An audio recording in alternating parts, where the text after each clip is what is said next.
Tyler Ramos.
Tyler Ramos.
Here we go, yeah. At the top of the class on a roll, hey.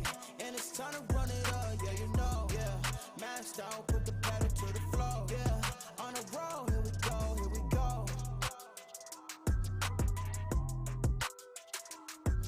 go. What is going on, everybody? Welcome back to the Frankie Candles live stream. Every single weekday right here at 5:45 p.m. Eastern Standard Time, right after ATB. Where's my ATB crew at? Let me know in the chat, guys, if you came from ATB. I don't even know. Did they rate us? I don't even know. They usually rate us. I don't know if they rated us today, but let me know if you guys came from ATB. And thank you all for tuning in, whether you came from ATB, whether you came from your job, whether you came from the swamps or wherever you came from. Thank you for hanging out here with the Candle Mafia to do 2 hours of full-on TA, guys. And oh, baby, we finally got some movement in the market, guys. As you know, I was fed up. I was fed up with the market. I'll be honest with you guys. You know, I very rarely have to search for, the energy or the enthusiasm to come up here and do that TA on Bitcoin with you guys. But I'm not going to lie, guys. This sideways range had me depressed. I'm just kidding, not depressed, but it just had me bored out of my mind. I could not stand it any longer. It was like, are we going to break up? Are we going to break down? And now finally we got that move. Was to the upside, which we're going to go over. Are the bearish signals on those higher daily time frames completely invalidated, or are they still kind of there? And could they still wind up playing out? And if they do, how long is it going to take? We're going to try to figure all that out on tonight's live stream. And if this pump does continue, guys, are we, where is the next stop, right? Is it 30K? Is it 31.5? Is it 32K? I hear a lot of numbers flying around there. So we're going to find those key levels to the upside. I'm going to show you guys the levels I'm watching and kind of how I am handling this whole situation with this little pump to the upside. Shout out to Hawkeye. Says, yeah, my short's getting squeezed. That's okay, bro. So is mine. And I'm going to kind of, we'll check in on those trades in a second. I'll show you guys. Obviously, I am in a short. I am in a long. I am also in an altcoin short on INJ, which is underwater currently, but it is a very low leverage. It's a 1x swing trade. It was just a starter position, but I'm hedged in both directions. So we'll go over all that, guys.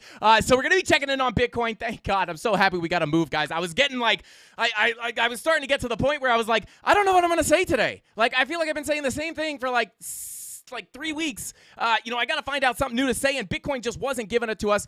So we're going to be going over the price today, guys. Taking a look at Bitcoin. We will also be taking a look at those altcoins towards the end of the stream. So don't spam them in chat just yet, but get them ready for about right after that Bitcoin TA. We will be taking a look at those altcoins. And shout out to, oh, God, I forgot who put it in here, but shout out to, God, I don't remember who said this, but somebody asked for that hex. Somebody gave me the correct hex chart that they want to look at, so I do have it saved right here on our TradingView watch list. So we will be looking, if we do look at hex tonight, we will look at the right chart. But guys, Bitcoin's getting a big move up, and it does look like we have some bullish consolidation on that 15-minute time frame, so we may be able to get another break to the upside here. But before we jump into the charts, guys, I do want to say what is going on in the Candle Mafia, because, hey, we wouldn't be here doing this TA if it wasn't for you guys. So let's see who we got in chat today. Let's see. Shout out to Creighton C said, oh my God, it's Frankie. Eek! Oh my God. Oh God, I wish I had some props on the table. I could have done a little bit there. But shout out to Creighton C. Thank you for being here, bro. I appreciate you for tuning in all the time. Big member of the Candle Mafia, so we appreciate you being in the family, bro. Shout out to Beft Up, said hashtag AT, baby. I'm thinking maybe he meant hashtag ATB, or was he saying TA backwards? I don't know, but shout out to Beft Up. Pumped to have you in here, bro. Shout out to Joe Rod. Shout out to Whole Digital in here, looking for that top spot, looking to fight Dave Digital to take that digital name trophy. I don't know what I'm talking about, guys. But yeah, shout out to Wesley Morris. Honda Man, what is going on? Said, yeah, it merged. I got dumped in here, but I was just waiting for the sauce anyway. Shout out to Honda Man. Thank you for being here and always tuning into the live streams. World Bet, what is going on? Let's see. We got Michael in here. What is going on, bro? Hawkeye, shout out to you, bro. BG, Aon, or Ian. I don't know how to say your name, bro, but what is going on? Thank you for tuning in. Let's get a couple more in here. Indiana Candles, what is going on? And we got DJ Meat Missile. What is going on, bro? Shout out to you. Love the name. Shout out to Paku.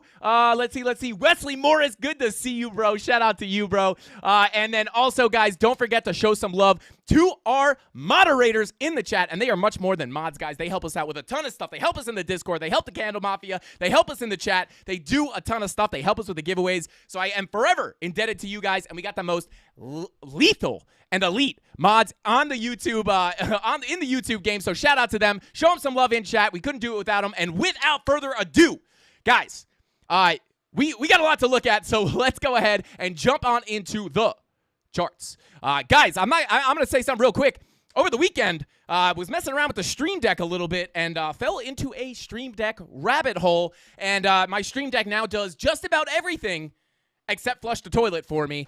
Stream Decks are super, super cool. We're about to have the lights controlled by the Stream Deck, and we'll have effects and stuff. It's going to be sick. But with all that being said, guys, let's go ahead and jump into this price action because price is moving finally, thank God.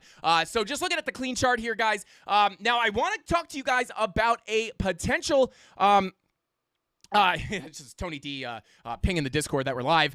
Shout out to Tony D out there crushing it. But guys, obviously we did get this move to the upside, and there were some things on the chart that pointed to this actually happening. So I want to go over that actual signal that I was looking at that was kind of letting me know, hey, I know it's kind of a 50-50 shot here because we had the bearish signals, we had the bullish signals, but we did have something that was popping up on the charts, I believe last night, that was indicating a big move to the upside, or yesterday, indicating a move to the upside. So we're going to go ahead and check in on that. But first, I want to take a look at the chart with no indicators, with no TA, just looking, well, we'll look at the market cipher B, but just run through our top-down analysis and kind of give you guys a rundown of what is going on. And guys, big shout out to Crypto Pollo back in the chat. What is going on, bro? He said he was super busy, had a lot going on, but Crypto Pollo, we are super happy to have you back, man. And I did mix up your name. I don't know if you were here for that. I mixed up your name with a Ham Wizard. I didn't mix up your name, but I saw Ham Wizard in here, and I said, shout out to Ham Wizard, or as I like to call him, Bitcoin Chicken.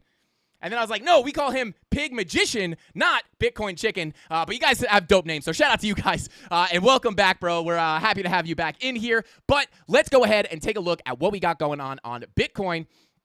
So obviously, guys, we're going to dig into a lot of stuff today. So first off, I do just want to point out, obviously, my sentiment for being bullish in the long term, obviously, is still how I'm feeling, right, as we are getting this move up a little bit sooner than I would have expected. However, my long-term sentiment does still remain bullish, and I'm actually going to show you guys something we haven't looked at just yet, or at least haven't looked at on this channel, that is kind of just, piling on that evidence that we could continue this move to the upside. So in the long term, I do think this pump will continue, guys, again, to that 30K mark and potentially even higher. We'll take a look at those higher targets in just a second. However, guys, shout out to Ellie Rivas. What's going on, Ellie? Or as I like to call her, Ellie Rivas. I don't know if it's I don't know if you're a guy or a girl, but I don't know. Ellie is a guy or a girl. I have no idea. Shout out to you though. But guys, I do think that pump could continue to the upside, to that 30K level, maybe that 32, maybe that 33K level, and we'll take a deeper look at that in just a second. But 6-day on these higher time frames, there is something we have to be aware of. Now, as you guys know, those higher daily time frames do take time to play out, right? So when you're looking at these, I just want to make sure I hammer home. I do say this a lot, but I just really want to make sure I hammer this home. These take time to play out, right? So just on the surface level here, guys, we are a bit overbought. We are a bit overbought on that weekly time frame. Doesn't mean we can't continue up, but it is worth noting. We also have that VWAP curving off to the downside, which could indicate that we may be, cool off maybe on the way, right? We've been talking about this for the past 2 weeks because it's about the only thing to talk about for the past 2 weeks. So just being aware that these VWAPs on the weekly are coming to the downside. On the 6-day, it is coming to the downside. However, you guys know this money flow was the only higher daily time frame that had bearish looking money flow, and it is now starting to round back to the upside. So this is finally starting to tangibly kind of shape back up to the upside, which is super, super nice. And it would obviously with the money flow on the higher time frames, this is part of the reason why I am leaning more bullish in the long term is because our 3-day money flow is just marching to the upside. You guys can see we had a high, a higher high, a higher high, and now we are coming up for another higher high. So shout out to Crypto Billy, said calf coin incoming. Shout out to calf coin. I will tell you guys this, just a heads up. Most likely, I don't want to say never, but like almost like never, but like likely never, but nothing, never say never. But guys, I most likely will never make any kind of Frankie Candles coin or calf coin or anything like that. So just be aware, if you ever see a coin out there that was not shown to you by me, that's called Frankie Candles coin or calf coin, it's probably a scam. It's definitely a scam as of right now. I have not made anything. So if you're seeing any Frankie Candles stuff, just be careful out there. We don't have any official tokens of Frankie Candles, so just be aware of that. So just be careful out there. But 3-day, guys, money flow is looking beautiful with those highs. You got the high, you got the higher high, you got the higher high, and now you're putting in that higher high with your VWAP. Looking for a potential, too soon to tell, but could be a potential VWAP flip coming in here with that VWAP coming right back up towards that zero line, looking for the green dot, right? So we are starting to get a little bit more, I don't know, whatever I'm trying to say is exemplified by this motion. We're getting these, we're getting a little bit of texture to these indicators again, because as you guys know, basically for the past week or more, we just had the higher daily time frames looking like it wanted to pull back, but then everything else was just mush, right? Very hard to kind of pull away from any indicators what direction price was going to go. That's why we resorted to very specific key levels, to try to figure out if you were going to get that move to the upside. And we'll cover all that in just a second. But money flow on the higher daily time frames is one of the main reasons why I am remaining bullish. You have green money flow on the 4-day. Your 3-day is looking strong AF. Your 5-day money flow crossover also looking strong AF. I don't know why I'm like this, guys. But yeah, this is looking pretty dang good. So that is why my longer-term sentiment is bullish. However, we cannot ignore the fact that your VWAP is coming to the downside, that you're on the 5-day, on the 4-day. VWAP is confirmed. It already is crossed over. You got a confirmed red dot there, so that is worth taking a look at. VWAP coming down on your 6-day and your weekly as well. Your 3-day is coming up for that green dot. So again, a little bit of mixed signals here. But again, something to realize here, guys, is you guys will know that we've basically been looking at both of these scenarios, and the more time went by, the less clear things became. Not last week, but the week before, I was very, very confident in that pullback to the downside. And then you guys will notice, last week we were kind of looking at, this just the price action here, saying, hey, this looks like some pretty bullish consolidation. And we also talked about in my market update, I believe on last Tuesday, we talked about when looking at CVD, the spot CVD and the future CVD. I'm not going to go into exactly what we were looking at, but basically we were looking at some tools that were indicating a potential short squeeze coming up on some of the higher time frames, which could be what we are seeing play out here.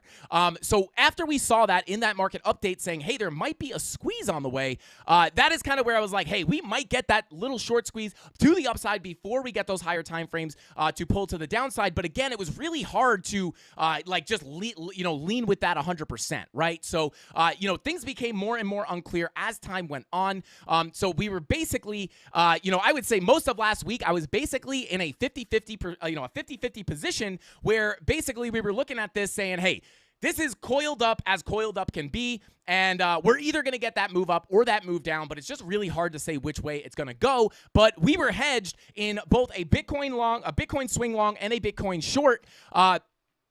And that was kind of why I didn't really care which way we broke up or down, right? Because if we break up, cool, my long is doing great. My short is like down a tiny bit here, but really nothing crazy as of right now because it was just a starter position. But now the long is I added to my long about the middle of last week, I believe, is when I added to my long, because again, it just became more and more unclear. And once I realized that, once I kind of lost the confidence that we were like most likely going to come down first, that's when I decided to add to my long, when I realized it was kind of more of a 50-50 shot, in my opinion, at least. In the beginning, I was like, hey, it definitely looks like we want to pull back. When we were getting that 2-day bearish divergence here, the first red dot right here, and then we got kind of confusion. We got a little green dot, right? We got a green dot that printed, but then we got a red dot right away after, and I was like, okay, I'm still a little bit bearish. And then as this kind of time went on, I kind of went, I started feeling like a little less confident that we would get that, that it would be more likely to come down first.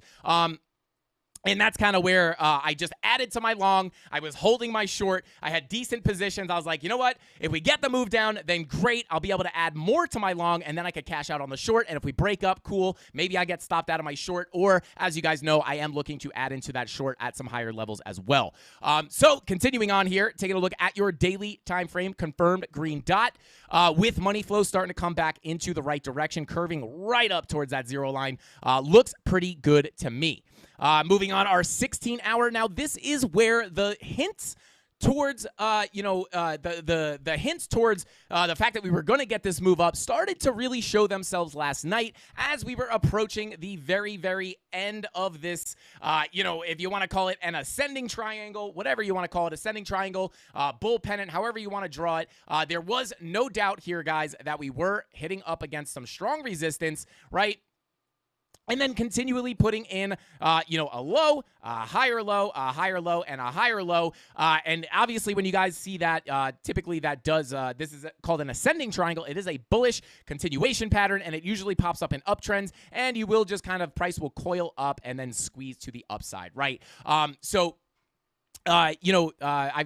This is kind of why, this is where those signals that we may be able to squeeze out of here were showing up. And I do just want to kind of take a look at that here in right now, right? So we were getting this green dot on the 16-hour. Now, I was talking to the premium Discord in our morning live stream, we were looking at this, and obviously I've mentioned this on the YouTube channel recently. I've been talking about it a lot, and that is kind of when you see these green dots pop up on the higher time frames. If you go down to some specific lower time frames and you're getting money flow crossovers at the same time that you're getting those higher time frame green dots, it could cause for a big move to the upside. So last night, guys, we were seeing here that we had this green dot printing on the 16-hour. So naturally, because we are so close to the apex or the tip of this bullish trading, continuation pattern, I'm sitting here and I'm like, hey, the closer we get to the tip of this pattern, the more likely it is to break out, right? So because we were getting that green dot so close to the apex of that pattern, just meaning the end of the pattern, the closer you get to the end of the pattern, the higher the likelihood you break out. You got that green dot on the 16-hour, and oh,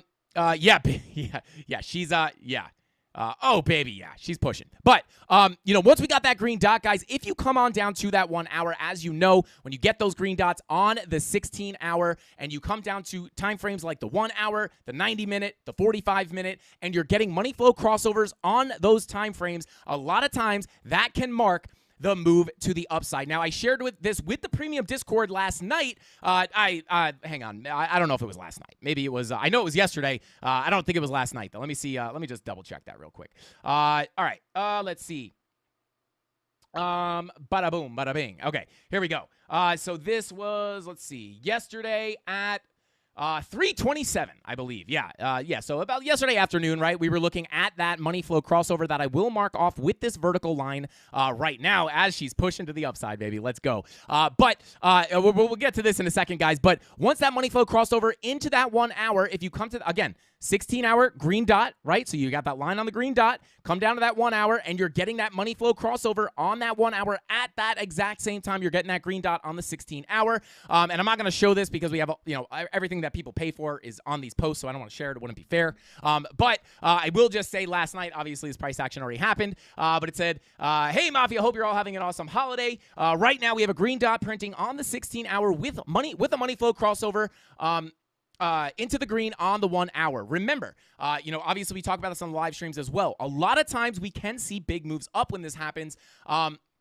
Key levels, all remain the same, blah, blah, blah. And then we'll talk about those key levels in just a second. But, basically, we were looking for that money flow crossover on the 1 hour to potentially start giving us a big move up. And again, the reason I bring this up, guys, is because you could see this play out. I've tried to show this on stream a few times, and it's really hard to, do it live. I could do it beforehand, get some examples, and then show them. But this is a perfect example, so I really wanted to show this on the live stream, right?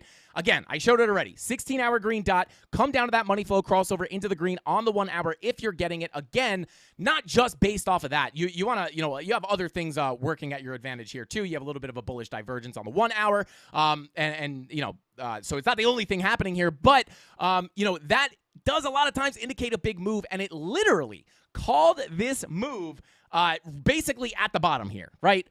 Relatively, right? They're not, obviously we could have, could have been the bottom, but, just due to this sideways action, you were basically getting in at the bottom of that move here, and then we came up about, it was 5%, now it's probably a little more, and now we are up about almost 7%, right? So again, if you guys take anything away from this live stream, usually I tell you to take away the volume profile sauce, but please, for the love of God, take this sauce home with you in a Tupperware and put it on your own macaroni, right? Because a lot of times this does play out. We are getting a green dot on that 1 hour time frame. On that 1 hour time frame, we are getting that green dot to print now. And then also in that post, I didn't read it, but I also did say that green dot, if confirmed, which obviously did later that day, if it's confirmed, that could assist us in a push to the upside. So it does look like that squeeze that we were talking about in the market update on last Tuesday may be playing out here. So exciting prices, right? I am just happy, guys, that we have pushed above these levels out of the range.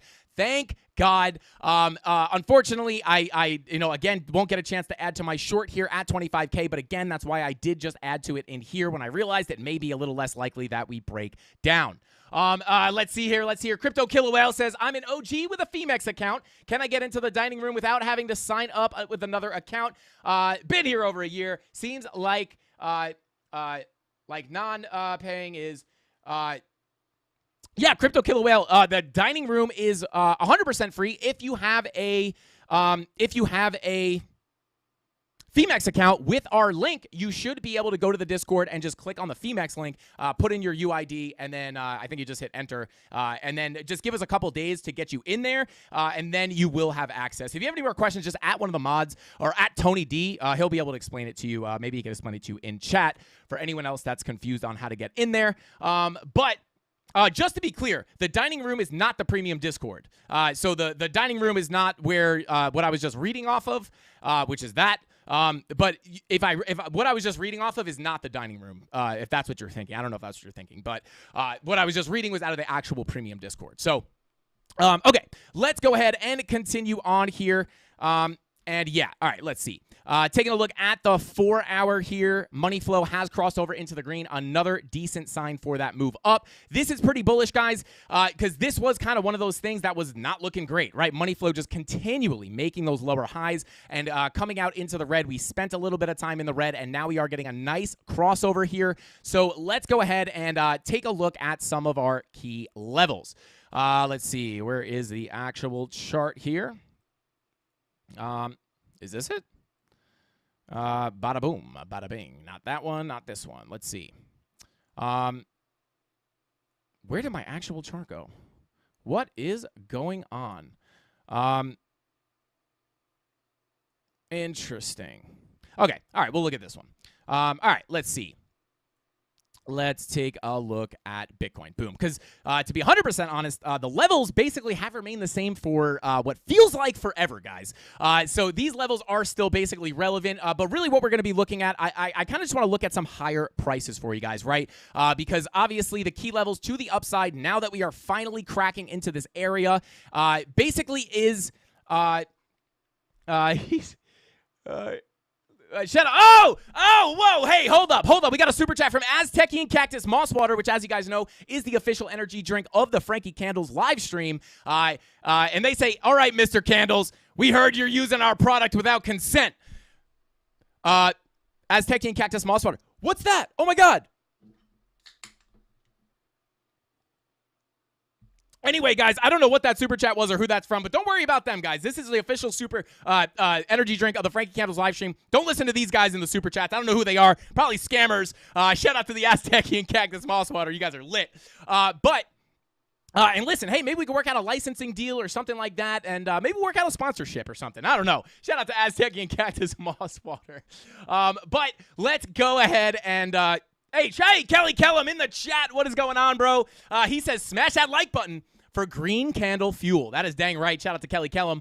Go check out BitLab Academy, guys, if you're not already subscribed. Definitely go check them out. Kelly goes live. I don't want to butcher the time, but I think it's like 10-something a.m. He goes live every single day, I believe. Don't want to butcher that either. Kelly, correct me if I'm wrong. But definitely, guys, go check out Kelly at BitLab Academy. He's awesome. Makes some really good content. Super good trader and super smart guy. So go check him out for some other really good information. So, taking a look here, guys, I do just kind of want to talk about this level. First, let's find those key levels to the upside, and then I want to talk about how this movement. Now, I talked about this on the BitBoy Crypto channel this morning, but I do just want to cover it because it is looking eerily similar to what we had back here during this little fake out bull market in 2019. So I do want to compare that because we may be seeing something very similar happen here, especially now that we're getting this breakout. So first off, guys, the most key level. Now, we've been talking about this level for, I don't know, months is what it feels like, right?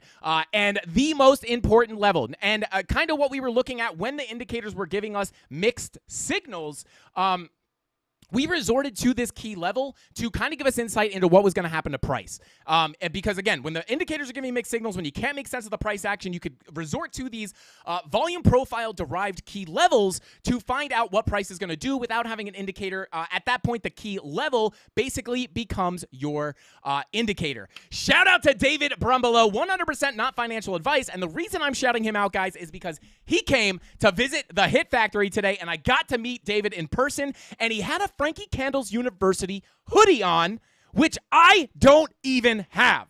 He has a piece of merch that I never even got and don't have. So shout out to David Brumbelow for having the most exclusive piece of Frankie Candles merch, and shout out to Crypto Billy for making it a reality. Shout out to both of you guys, and shout out to David, bro. Super cool meeting you today. Yeah, and it was awesome. I hope you had a good time at the Hit Factory, and I love getting to meet the Candle Mafia. It's super, super cool. Unfortunately, I'm like always running in a million different directions. I wish I could hang out the whole time, but shout out to David. It was super cool getting to meet him. So yeah, but continuing on here, guys, the door to 30K, right? You guys can see it right here. Door to 30K was that level we were looking at, and it is coming in at about 28.8K, right? That was the level that we were looking at. If broken, would basically push us into a previous value area that we traded in all the way back here. Back in May of 2022, we kind of ranged around here, creating some kind of a value area with a value area low, right? I'll just pull it real quick.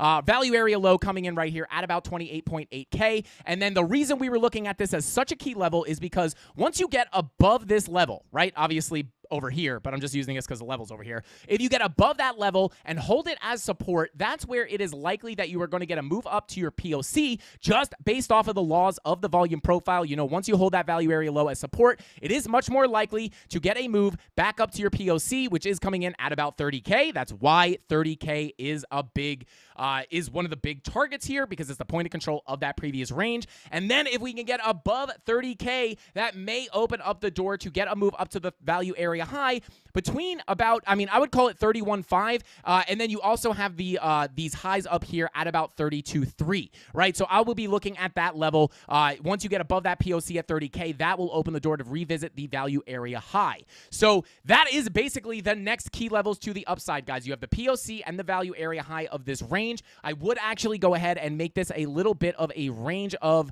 resistance, just because you have these highs from here, and then the value area high right there. So these are essentially the key levels that I am looking at, guys, and that $30,000 level or POC would be a decent level to look for some strong resistance. And if we do wind up getting a pullback there, it doesn't mean that if you start getting rejected at that level, it doesn't seem like, it's not going to be like, oh my God, we're going to, drop down to the floor. Doesn't mean we can't. But really what I would be looking for if we could push into that 30K level and get a rejection is to come back down.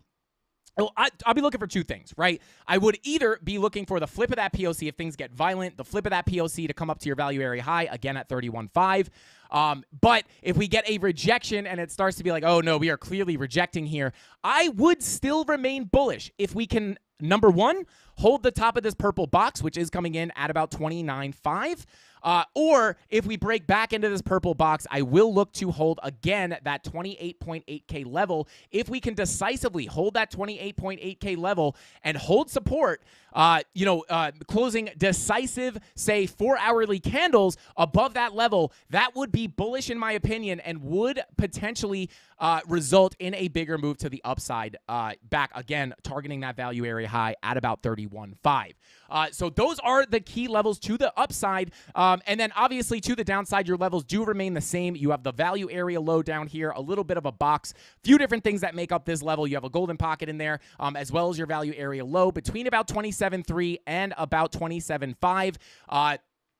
So, it's kind of just your typical support that you'd be looking at, right? So I'm going to change this blue, purple box to blue because it is turning into support, right? So if we come down, basically looking, right, maybe we come up, whoops. Maybe we come up and we test 30K, right? And then we come down. If we lose this purple box, I'd look to hold 28.8K. If we lose that, you're looking to test that value area high of our previous range, or I guess our current range right now because it's still current, right? So this level will move over time. However, this is, this would be a key level. If you start losing that 28.8K level, you'd be looking at that value area high. If you lose this value area high, that is where, this may start a bigger move down for Bitcoin, potentially back down to the bottom of your local range. And then, again, levels to the downside basically remain the same here, guys, because if we get to the bottom of that range and make a move down towards that or deviate below that value area low range, if we lose this 786 at about 27.1, you obviously have these wicks down here that you may be able to come down and take them out and then come back up. But once, just looking at the volume here, once you start losing, 26.8, you have a pretty big fall off in volume here, which could result in that move down to your 25K level, right? So you have to keep that in mind. You do have that fall off in volume, right? So last week it was kind of like, hey, we're just kind of in this, bullish consolidation here with our uptrend against a flat level of resistance, giving us that somewhat of an ascending triangle, kind of a 50-50 shot whether we break up or break down when you're looking at the indicators. Super confusing signals, but we were looking at that door to 30K saying, hey, if we can get above that door to 30K, that's where things may start to get moving pretty quickly. And what did we get? And again, I want to hammer this home, guys, because the next time, inevitably, when things are a little bit unclear to read, when you're looking at your indicator, when you're looking at price actions, when you're looking at fib levels, when you're looking at trading patterns, when you're looking at candlestick patterns, right? That stuff can get very noisy, right? Like not every doji candle, or not every bullish doji candle is going to break up. Not every bull pennant is going to break up. But that is why we look at these key levels that we get by using the volume profile. Because if you come up here and you come to a lower time frame, you could see once we got past that 30K level, that's really where the explosivity started kind of coming in, right? Obviously we got the breakout of our value area high, which got us that move up to the 30K door to 30K at about $28.8 thousand. And then once we cracked this level, bang, we came up, bringing us up about another 3.5%. This is exciting. The fact that we broke this door to 30K is exciting. Now, we have done this in the recent past, guys, but it is much different than any other time because you could see here, last time we got this was also a short squeeze. And I know this was a short squeeze because I saw it. I actually saw it happen, but, we had a little short squeeze popped up here, barely even closed any 10-minute candles up there, let alone any decisive higher time frame candles. Quick little wick up here, boom, came right back down. And then we even wicked above that level back here. This was even more of a liquidity grab, just bang, come up here, grab the liquidity before dumping on everybody. This is much different, right? We come down to the current price action here, and we are now basically, God, we went back further than I thought. We are hanging out here, guys. We are hanging out up here. This is a much more bullish move than those previous moves, right? So that's basically how I'm feeling about Bitcoin. Those are the higher targets to the upside that I am looking at, guys. And again, if we get a pullback, the number one major level I would really look to hold is that 28.8K level because, again, we're really just treating it as a value area because, again, we're pulling that value area from this previous range from back here. So you can literally, that door to 30K is basically your value area low, right? Then your POC is in the middle of the range right here at about 30K. And then your value area high is going to be, I can't really grab that level because I'm too zoomed out. But that's basically how we're treating it, guys. Door to 30K is your value area low. So you're just looking, if you get above your value area low and hold it as support, that's where you can get a move to the POC. If you get above there, hold it as support, that's where you can get a move up to your value area high, right? So if we do come down here, I would look to hold that door to 30K because if we hold that, it could mean that we will get that move up to 30K if it doesn't happen right here. And again, the key level to the downside locally that I will watch is the previous value area high of this range that we were just trading in, right? Because if we break below that level, it's going to be much more likely that price will come revisit your POC of that range at about 28K and potentially back down to the value area low coming in at 27.4, right? So just really looking to either get accepted into this area of balance, right? Looking to get accepted into the new area of balance, or come down, lose the value area high, and get reaccepted into this area of balance. Hopefully, for the love of God, we could stay above this level and not come back down here, because I do not want to range in here anymore. So there you go. That is basically what I'm thinking about on Bitcoin, guys. And again, short-term cool-offs are not impossible. Obviously, we did get that big spike up. VWAP cooling off on your 4-hour. 2-hour also starting to cool off. Looking for that red dot here as well. Short-term cool-offs are not impossible, in the immediate short term. But again, those are the key levels I will look to hold to potentially get this big move continued up to the POC at 30K and beyond, right? I said, can we pump to 32K? Not just for clickbait, but because between about 31.5 and these wicks up here at about 32.3 are attainable goals, right? So are we going to get above that POC and open up the door to 32K? Potentially, right? We're not just putting those numbers on there just to, get clicks, right? Although it does help. You got to play YouTube's game, right? No one's going to watch your video if it doesn't look exciting. But I really do try to keep the clickbait or the meaningless clickbait, I try to keep it to a minimum, but you do have to play YouTube's game, to a certain degree. But that 32K level is not clickbait, right? At all.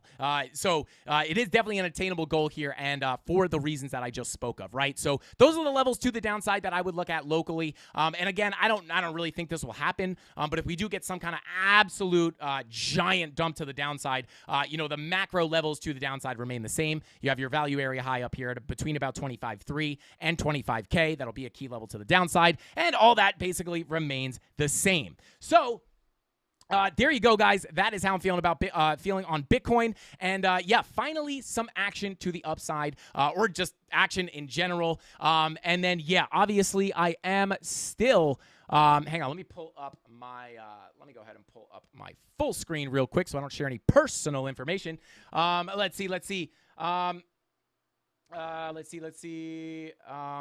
Yeah, shout out to always Bufo on the beat. Yeah, shout out to you, bro. I already got the hex chart saved. Don't worry. Thank you for that, bro. I appreciate you. And thank you, Tony D, for sending it to me. Shout out to DJ Mad OD. What's going on, bro? Says, much love to my boy Frankie. Always giving the sauce. Absolutely, bro. Spitting sauce here 2 hours a day, every single weekday. Absolutely 100%. Let's see. Bada boom, bada bing. Green dot on the 4-hour required. Shout out to IN. That's kind of the thing. The one thing I would be careful of is a short-term pullback, right? Because these VWAPs are starting to cool off on the lower and medium hourly time frames. Again, not expecting a big dump, but potentially just a little bit of a cool off. Now let me see if I can pull up some of these trades for you guys. Let me go ahead and let's see. Bada boom. Okay. Luckily, I have my trades set up on my stream deck, so I just hit a button, and Femex opens my trades for me, which is super dope. All right, let's see. So I wanted to show this because I have a lot of people in the chat saying, oh, my God, my short's getting wrecked, and I want to talk about it because I'm in a red short as well. So let's go ahead and pull up that screen and jump right into the charts. All right, let's see. All right, it's reconnecting to Femex. I'll let that reconnect for a second. And then let's see. So yeah, guys, that is basically what I'm feeling on Bitcoin. And again, the bearish case lies on the higher time frames, but the higher time frames do take time to play out, especially, again, kind of what we were talking about a couple weeks ago. Even if on this 2-day, right, because we have the VWAP coming, or there you go. We're getting that green dot on the 2-day again as we're getting this big move up. But you could potentially come up here a decent bit with your momentum wave and still maintain bearish divergence on the higher time frames, right? So short term, obviously, you are going to push up on price, but until this momentum wave really comes up here and invalidates this high, that would potentially, let's say we get a push up into 30K, maybe we hit that value area high. At this point, once you come up to that value area high, this is where I would think that, if you're not going to, this would be, I may stop adding to my short if we start pushing these highs. However, if you come up here, you will just continue to put higher highs in on your price action with lower highs on your momentum waves on these higher daily time frames. So again, this may, if this confirms, if this green dot confirms, it will invalidate the bear div, but temporarily, it may just be setting up for another bearish divergence here on the higher time frames, and we have to keep an eye on these because if they do play out, they're going to be very strong. But again, money flow is king, and money flow is pointing up, right? So just be aware of that. You don't want to ignore these things, but the fact that we did get the squeeze to the upside, if this is sustainable, it will likely, really push back the chances of this pullback to 25K, right? Or by push back, I mean delay, right? With that being said, that's basically how I'm feeling on Bitcoin, guys. Again, longer term bullish. Money flow is looking really good on that 16 and 12 hour. Yeah, I do think, again, looking to hold those key levels to the upside that we just went over. And if we can do that, I would expect this move to potentially attack that POC at 30K and then eventually get that move up to 31.5. So there you guys go. Let's go ahead and start jumping in. How long have I been going for here? I just want to go ahead and compare 2019 to the current price action because we are in a very similar state, guys. And in 2019, where we were, if we are in a similar spot, in 2019, we did wind up getting an absolute massive rip to the upside, coming within 30% of the all-time high in 2017. So I do just want to cover that really, really, really quickly, and then we will jump on into the altcoins, but not yet. Don't spam your altcoins just yet. We're going to cover a little bit more Bitcoin. Mario says 30K incoming. Shout out to you, bro. Yeah, it does look like that. Creighton C says, I'm calling 42K in early May. Woo, baby. If that doesn't happen, it's because it's manipulated. If it does happen, it's because I was right. I love that. I love that. Yeah. Absolutely. It didn't pump to 42K. It was manipulation. It was manipulation. I wasn't wrong. It was manipulation. But yeah. What up, Frankie? Been gone for a while, but I'm back. Shout out to K-Man. Welcome back. We missed you, bro. Welcome back. And then again, guys, obviously, if things go absolutely nutty, we are watching that macro golden pocket that does come in between about 48 and 50K. You also have that value area high coming in at 48K as well, so would be a good target to look for some resistance. But let's go ahead and continue on here and take a look at kind of what I'm talking about by with comparing 2019 to the current price action, guys. Now, if we come over to 2019, you can see here, if you don't know what you're looking at, if you've been staring at the charts for a long time, you will know exactly what this is. But this is basically what we have going on, right? This was the 2017 bull run all the way up to about 20K. And then we came down in the bear market. And what I want to look at specifically is this area right here, which is looking extremely similar to what we have going on right now. Now, taking a look here, we have our, we came up here, we popped up, tested this level or flipped this level to support and then got that big blow off top, right? And then as we came down in the bear market, we tested that level again. We tested it again. We tested it again. We test. And then eventually when you break that value area low, boom, you get that 50% capitulation, right? So what happened on the way up there? Right? On the way up, we kind of consolidated down here for a little bit, gave you a bunch of time to kind of accumulate in the bear market, and then boom, we got a big pop-up out of nowhere, and we started testing this very key level of resistance, which was essentially the bottom or the biggest level of support throughout this entire time you were at the top, right? I mean, really, you're at the top here, but basically the aftermath of the bull run, right? You created this flat level of resistance here at about $6,000, right? So once you lost that level, you got that quick move to the downside, consolidation, and then you got that big move up, and you started testing that key level as resistance, right? And you basically smacked your head on this level for a straight 24 days. Basically, you were smacking your head on that until you broke through. On the 28th day, or, give or take, you smashed through that level of resistance, right? Now, what do we have going on here? We have, again, parabolic bull run. Now, we didn't really have a blow off top in this cycle. We had more of a double top. And in my opinion, as you guys know, I know this is controversial, I do think this was the actual peak of the bull market, right? And then this was some kind of inflated dead cat bounce. But basically, we came up to the top here, and then, we hopped up, flip this level to support or found support at this level, big move to the top, and then we get a big move down. We tap that level, tap that level, tap that level. Then we had this weird second top thing happen. But what happened when we came back down to that level? We tap, tap, tap, tap, tap, tap, tap, tap. And then you lose that value area low. Again, this is also a value area low, just like it was down here. And same thing. Tap, tap, tap, tap, tap, tap, tap, tap, tap, tap, tap. Lose the value area low, 50% capitulation, right? Same thing here. You come up, tap, tap, tap, tap, tap, tap, tap, tap, tap. 50% capitulation. Almost a 50% capitulation, right? From the bottom, right? I mean, you can't make it up, guys. You can't make it up. 49%. So 50% capitulation, little bit of accumulation down here. And then we got the move up. And now what are we doing? We're testing that same bottom of the bull market level, right? All that support we created up in the bull market has now become the resistance, and we are tapping it. And I showed this on the morning stream before this giant move. Obviously, we were pumping before we got this extended move to the upside, looking at this saying, hey, we shot right through this. We never got the pullbacks down here to test 4K or, what have you, to come test these previous lows. We just shot right through that level. And it does look, again, look how similar this is, guys. We just tap, tap, tap, tap, tap. How long were we testing this level? Let's check. We said about 24 days in the other, in that previous cycle. And I will go ahead and, so it's about, so basically from this candle, let's go ahead and measure this.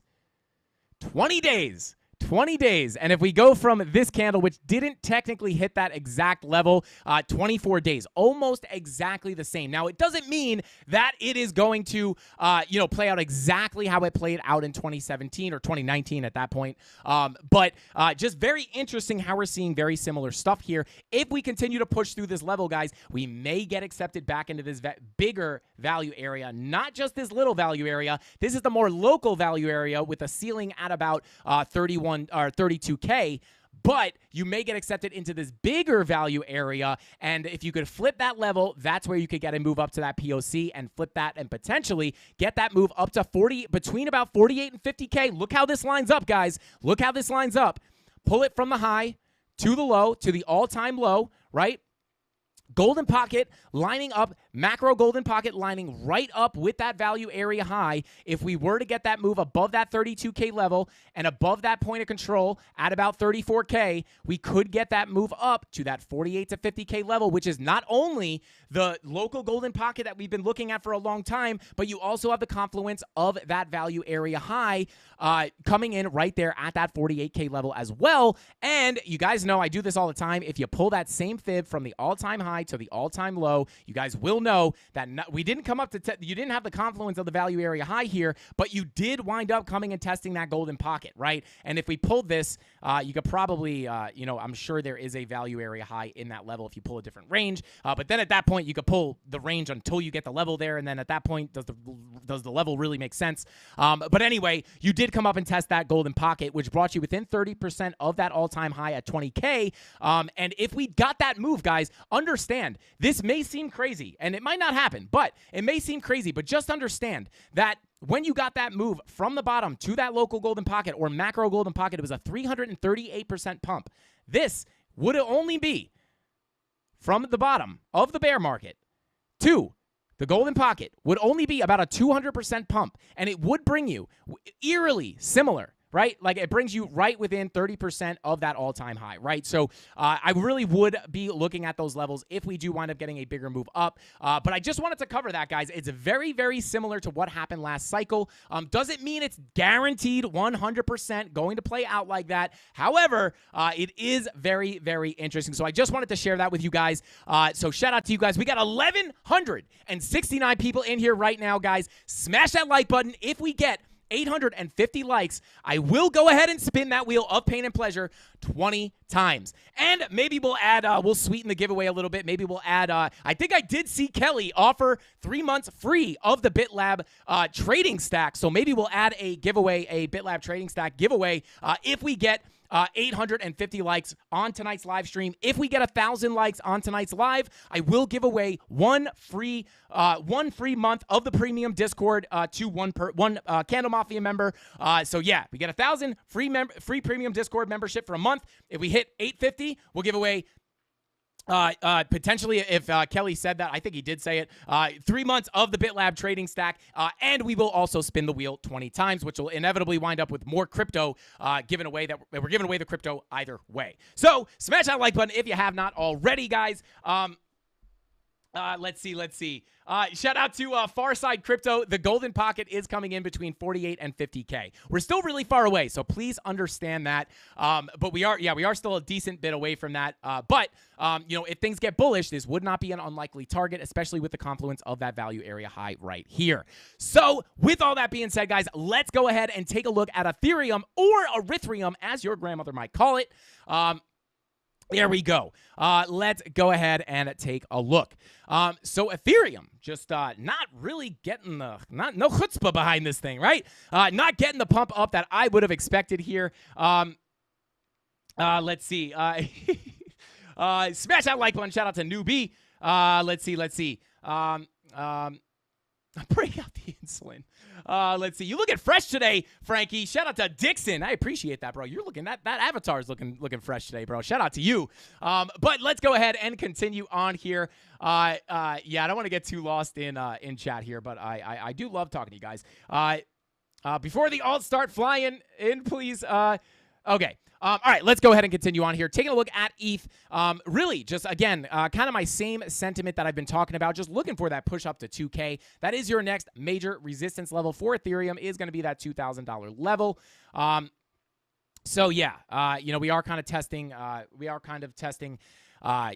resistance already, but I would be looking at the top of this purple box at about $2,000 for some strong resistance or just an important level to flip. So let's go ahead and zoom out here just a little bit, pull up that VPVR.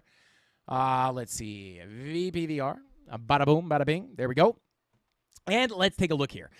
So yeah, once you get, once you get above this level, you do have a decent bit of volume here. But I would look to potentially come up to that $2,400 range for Ethereum if we do get a break above this level, because that 23K is the next decent spike in volume. You do have a little bit at 21. If you break $2,000, 2,100 is or 2,150 is going to be the next likely stop. Now, I don't want to just go ahead and mark every single high volume node here. I'm just kind of looking at the major levels. So yeah, we are currently within the previous value area of the of Ethereum, right? So of this whole bull market top here, we are above that value area. So as long as we maintain basically above that $1,675, $1,700 level, I would remain pretty bullish on Ethereum. I do think we can hit that $2,000 mark. If we flip that $2,000 mark, I do think that we could eventually get a move.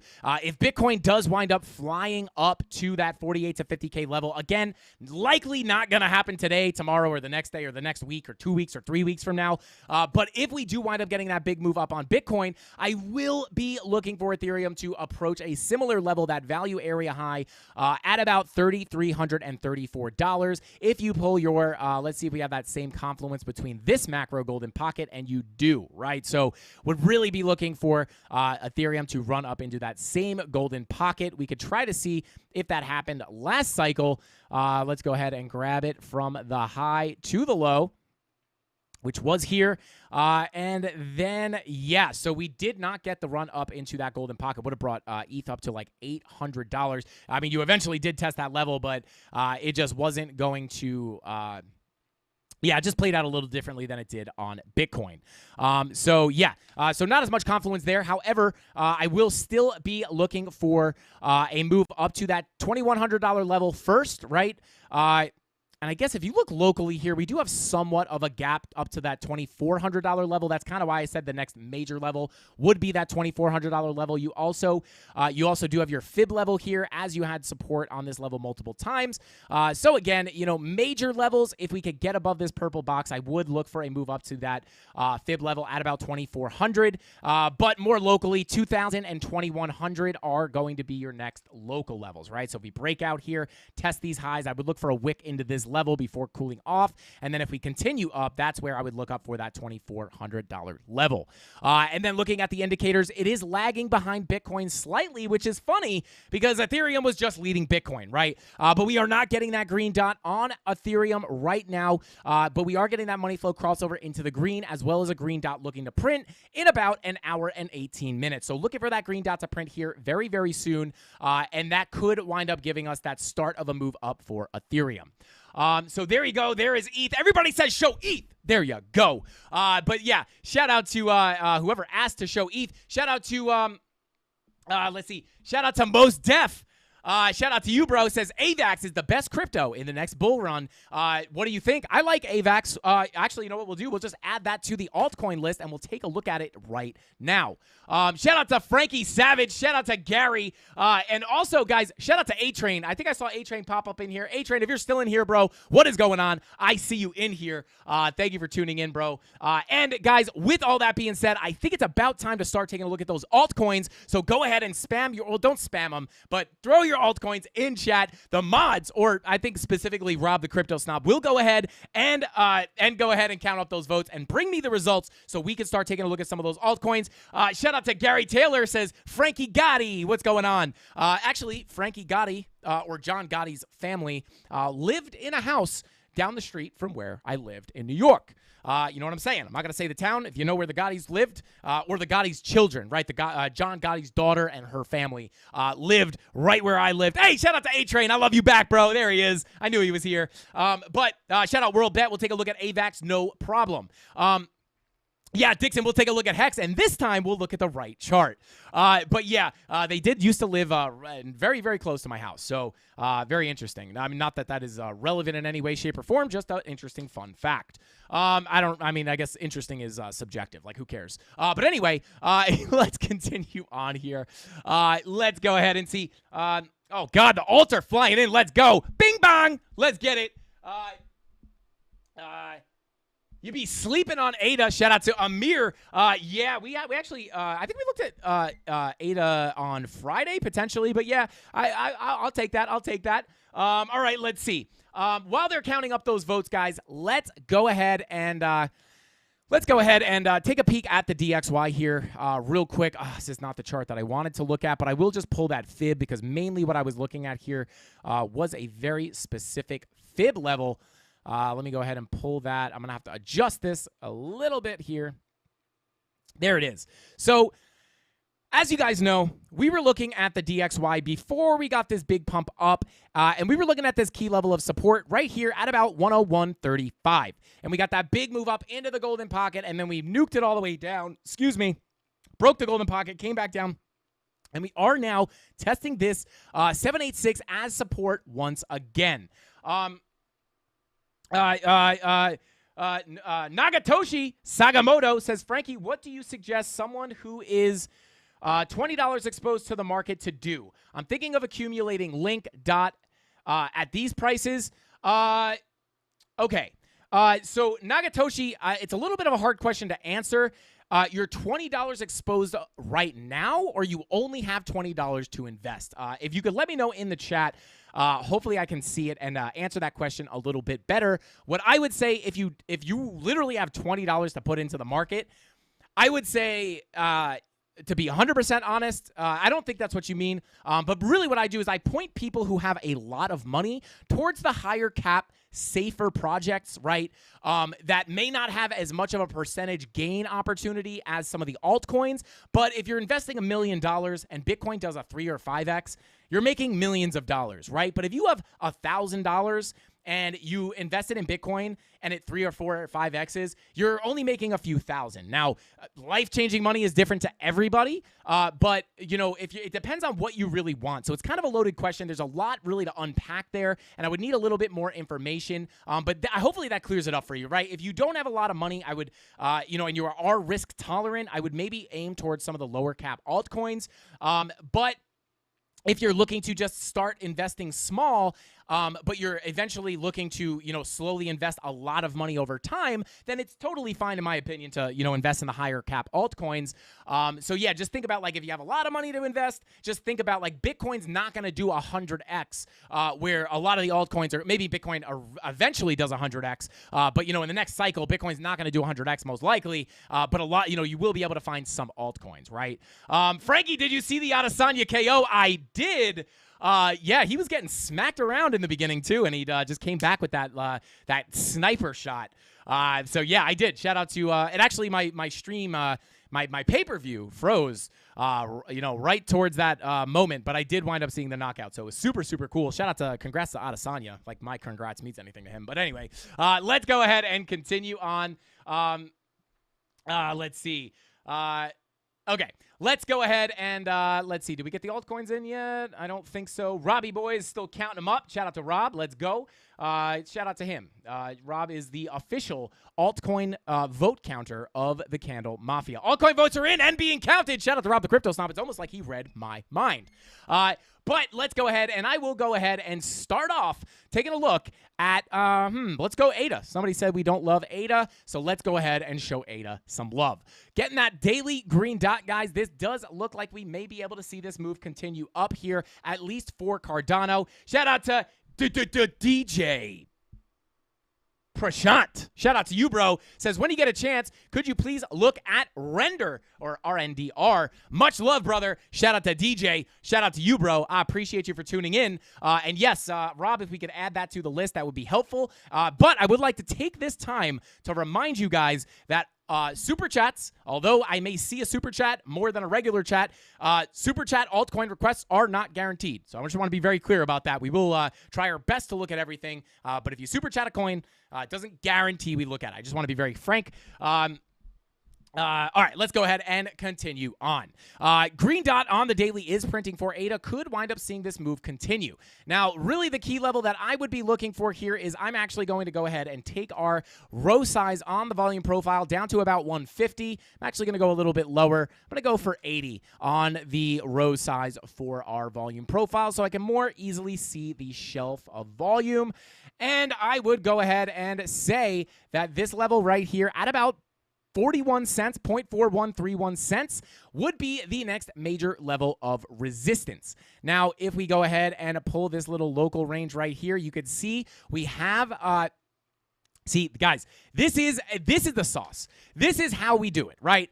You can see we have this previous range with your value area low here at 37 cents, with your value area high at 40 cents, and that POC at, essentially in the same spot as your value area high.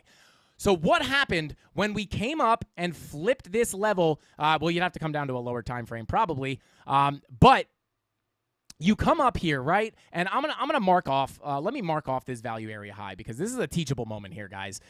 Get out your uncooked spaghetti, get your uncooked lasagna, and get your marinara sauce or marinara sauce, as some of you guys might say, and dip your uncooked spaghetti in that marinara sauce and start taking your notes on your uncooked lasagna. Only the Italians will get that joke, but I'm going to go ahead and mark out this value area high. And let's go back here, right? What happened when this is your value area low of that previous range.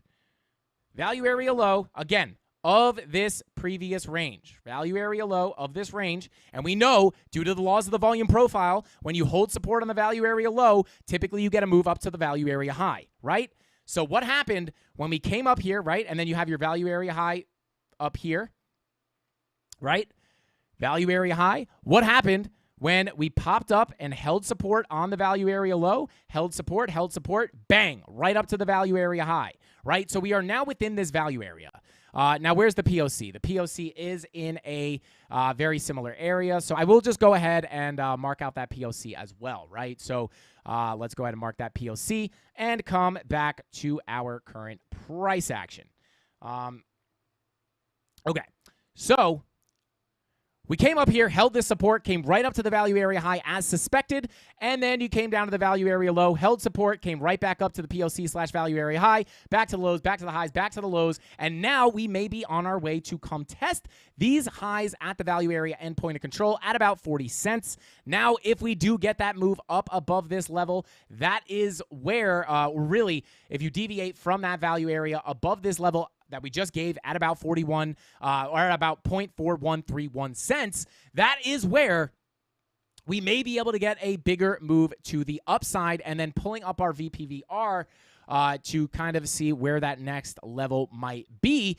You could see, right, little bit of a gap here. Little bit of a gap up here until about 42 cents. So if you can crack these levels, I would look for a move up to 42 cents and then potentially coming back up to attack these highs that we created right here, sitting up here at about 43, 44 cents, right? So I will go ahead and draw that as a box as well. And I will go ahead and do something like that, right? So if we can flip this level here at 0.4131 cents to support, break out of that value area high, right? This previous value area, break out of that previous value area, we may be able to get that push up to that 43 cent area, right? And if we pull this local range back here, I bet you this value area high comes up a bit higher. Yep. It doesn't bring you all the way up here, but it does bring you up a tad bit higher. So that is essentially what I would be looking at on, that is essentially what I would be looking at on Cardano. And again, with that daily green dot, it does look pretty good. Yeah, with that daily green dot, it does look pretty good. What's your money flow on the daily? Curving to the upside. That is a pretty decent look. Not too close, but you are getting the curvature. Looking pretty nice. And then your 4 hour, again, in the shorter term with this stuff, guys, anything that's gotten to move, these medium hourly time frames, VWAPs are kind of coming down here, so short-term cool-offs would not be unlikely. So there we go. Shout out to you, bro. Whoever asked for Ada, I don't remember who said it, but there we go. Still got 1,000 people in here, guys. Don't forget to smash that like button. Going for 1,000 likes to get those giveaways jacked up. Now that the altcoin votes are in, I heard Frankie is starting the alt list in reverse order because he always likes to zigzag when he likes to zig when other zags. I don't know what I'm saying. But yes, very true. You go this way, I go that way. 100%. Yeah. Listen, if there's enough people, I could be the most bullish person in the world. If I saw some bullish signals on the chart, guys, and everyone just starts calling bull, I'm probably going to start feeling bearish. And it may have to do with the fact that the herd is usually wrong, but it also might have to do with the fact that I'm different. Yeah, I'm different. Let's go. Shout out to 2 Chainz. I think it's 2 Chainz. Let's go ahead and continue on here, guys. Let's go ahead. Flipped a few more long to short. Anyone else use the reversal button on BitGet? Yeah, guys. The reversal button is absolutely lit. It just lets you immediately reverse your positions, which is super, super cool. All right, let's go ahead and continue on. Let's see. Pinned. Thank you for that, Tony. I don't see it, though. Not pinned. Okay, there it is. Just popped up. All right, let's take a look at RNDR. Shout out to the 1,000 people in here. Thank you guys for tuning in. And if you're new here, welcome to the Frankie Candles YouTube channel where I show you how to make money trading crypto, whether the price is going up or down. So if you like money, buckle up. Because even if this thing turns around and dumps, we'll be making some of that sweet moolah. And we'll throw a little bit of money for we'll throw a little bit of money for Bitcoin pumping. Let's go. Bing bong. Let's go. All right, here we go. Let's get all right, now we got to move this all out of the way. Okay, here we go. Continuing on here on RNDR, let's go ahead and take a look at the Binance Tether US chart. Absolute shot to the upside here. Let's see. Frankie, yeah, it is 2 Chainz, right, Kendrick? I think it is. Frankie, 2 candles. Let's go. Crimson Caravan Company. Let's go. Jessica, what is going on? Thank you guys for being here. But let's go ahead and take a look here. Alts are starting to run. Let's go. All right. Continuing on, taking a look at RNDR. All right, let's go ahead and take a look at the daily green dot printing, right? A lot of this stuff is likely going to look very similar, guys. Money flow coming up with that daily green dot. Taking a look at 3-day flipping for that green dot. 5-day printing that green dot as well. So RNDR is actually looking pretty good. Money flow flying to the upside on the 5-day as well. 6-day green dot also printing with your money flow coming up. Looking pretty good. Taking a look at the weekly. Weekly green dot is also printing. That would be bullish. And it does also look like somewhat like bullish consolidation here. So render on the higher time frames does look good. Green dots all over the place. Savage little trigger wave there with that green dot on the 4-day. Money flow not looking as, back in the green on the 4-day. So, yeah. Let's see. Okay, continuing on. Taking a look at we already looked at the day. Let's take a look at the 16-hour. 16-hour money flow crossover into the green with the 12-hour crossover into the green as well. Did we get the same signal here on Market Cipher that we got on did we get the same signal on Market Cipher that we got on Bitcoin with the money flow crossover into the green on the 1 hour? Let's move that vertical line to that money flow crossover. Come on down to that 16-hour green dot.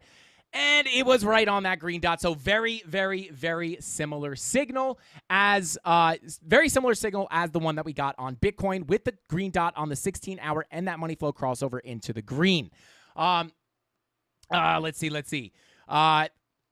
So that is looking pretty good. Your 10-hour money flow is crossing over into the green, and your 4-hour VWAP cooling off money flow kind of headed in the right direction. And again, looking just like everything else, VWAPs on those lower hourly time frames are starting to flip back over. Looking for a flip here. So the bulls are out in full force, guys. So be careful because you're starting to pop VWAP flips on these lower time frames as well. Again, that green dot on the 1 hour just swallowing up your red dot here. Money flow, though, really being the thing you're looking at. And just the money flow calling the start of these giant moves to the upside with the green dot on the higher time frames. That strategy hits hard, guys. It absolutely hits hard. Absolutely getting a move up. Let me find some key levels for you guys. I'm going to pull let's pull some golden pockets from that high to the low. Let's see. Yeah, testing that 786 as we speak. Right here at about $1.49. Go ahead and pull a little bit of volume. You could almost see this as a range. Go ahead and pull that volume as well. Flying out of that value area high to test that 786. Let me go ahead and see if we could find some levels higher than this to keep an eye on. I'm going to go ahead and pull this full golden pocket from the top of this move all the way to the low, all the way down below $1, right about there.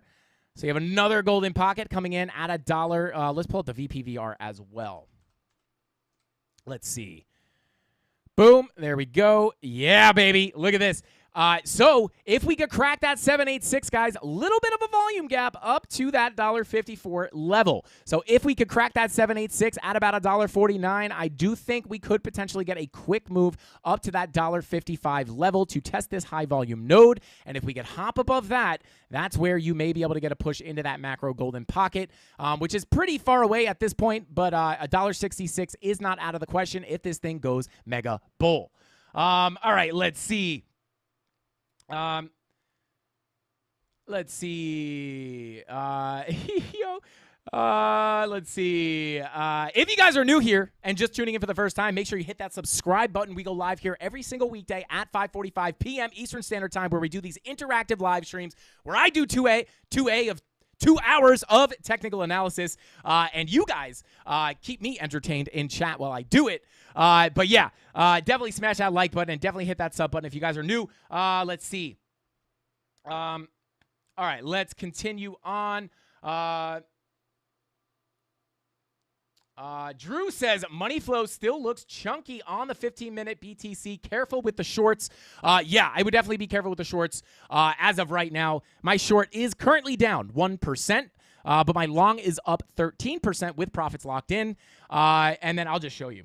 My INJ short is a bit underwater here, but I'm still not really worried. But you guys can see here, Bitcoin swing long up, obviously locked in profits here, still up 13% unrealized. So, obviously, my hedge, my short, I hedged my long with a short, which is still basically, I would consider this break even. It's only down $20.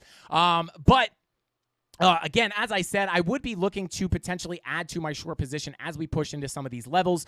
But there you go. INJ short down quite a bit more. But even if I took this loss here, guys, and again, this is a low leverage.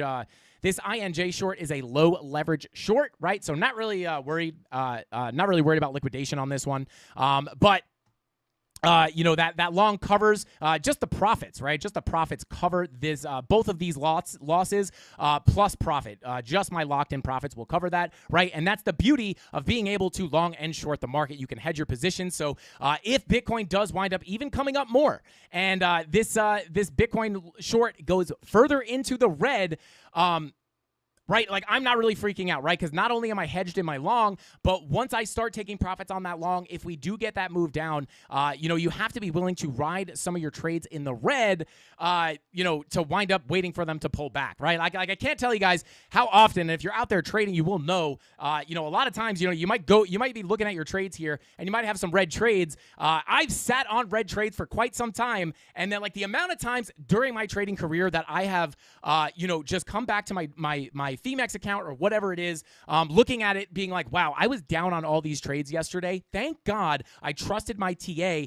and just held them until the point of that I actually knew they were invalidated, because they could go from red to green very quickly and vice versa, right? So again, this is a very low leverage short, so I am willing, and it's also a swing short, right? So I'm willing to hold these through more turbulence than I am on a leverage short, right? This is also a low leverage short. So there you go, guys. Just wanted to check in on that. So my shorts are underwater too, guys. Don't worry. Like, we lose trades. I mean, those are losing, right? But they're not losses yet. But like, I may very well get stopped out of my Bitcoin short. I may very well get stopped out of my INJ short, right? But my long will make up for those gains plus more, right? So it's all about, if you're using a strategy, guys, you're not just going to get, like, we're not just recklessly in these red shorts holding them till zero until we run out of money, right? So it's just about hedging yourself, and really managing the risk is the important part of trading, guys. But let's go ahead and continue on here. Let's see. Frankie, what are your thoughts on John Pork?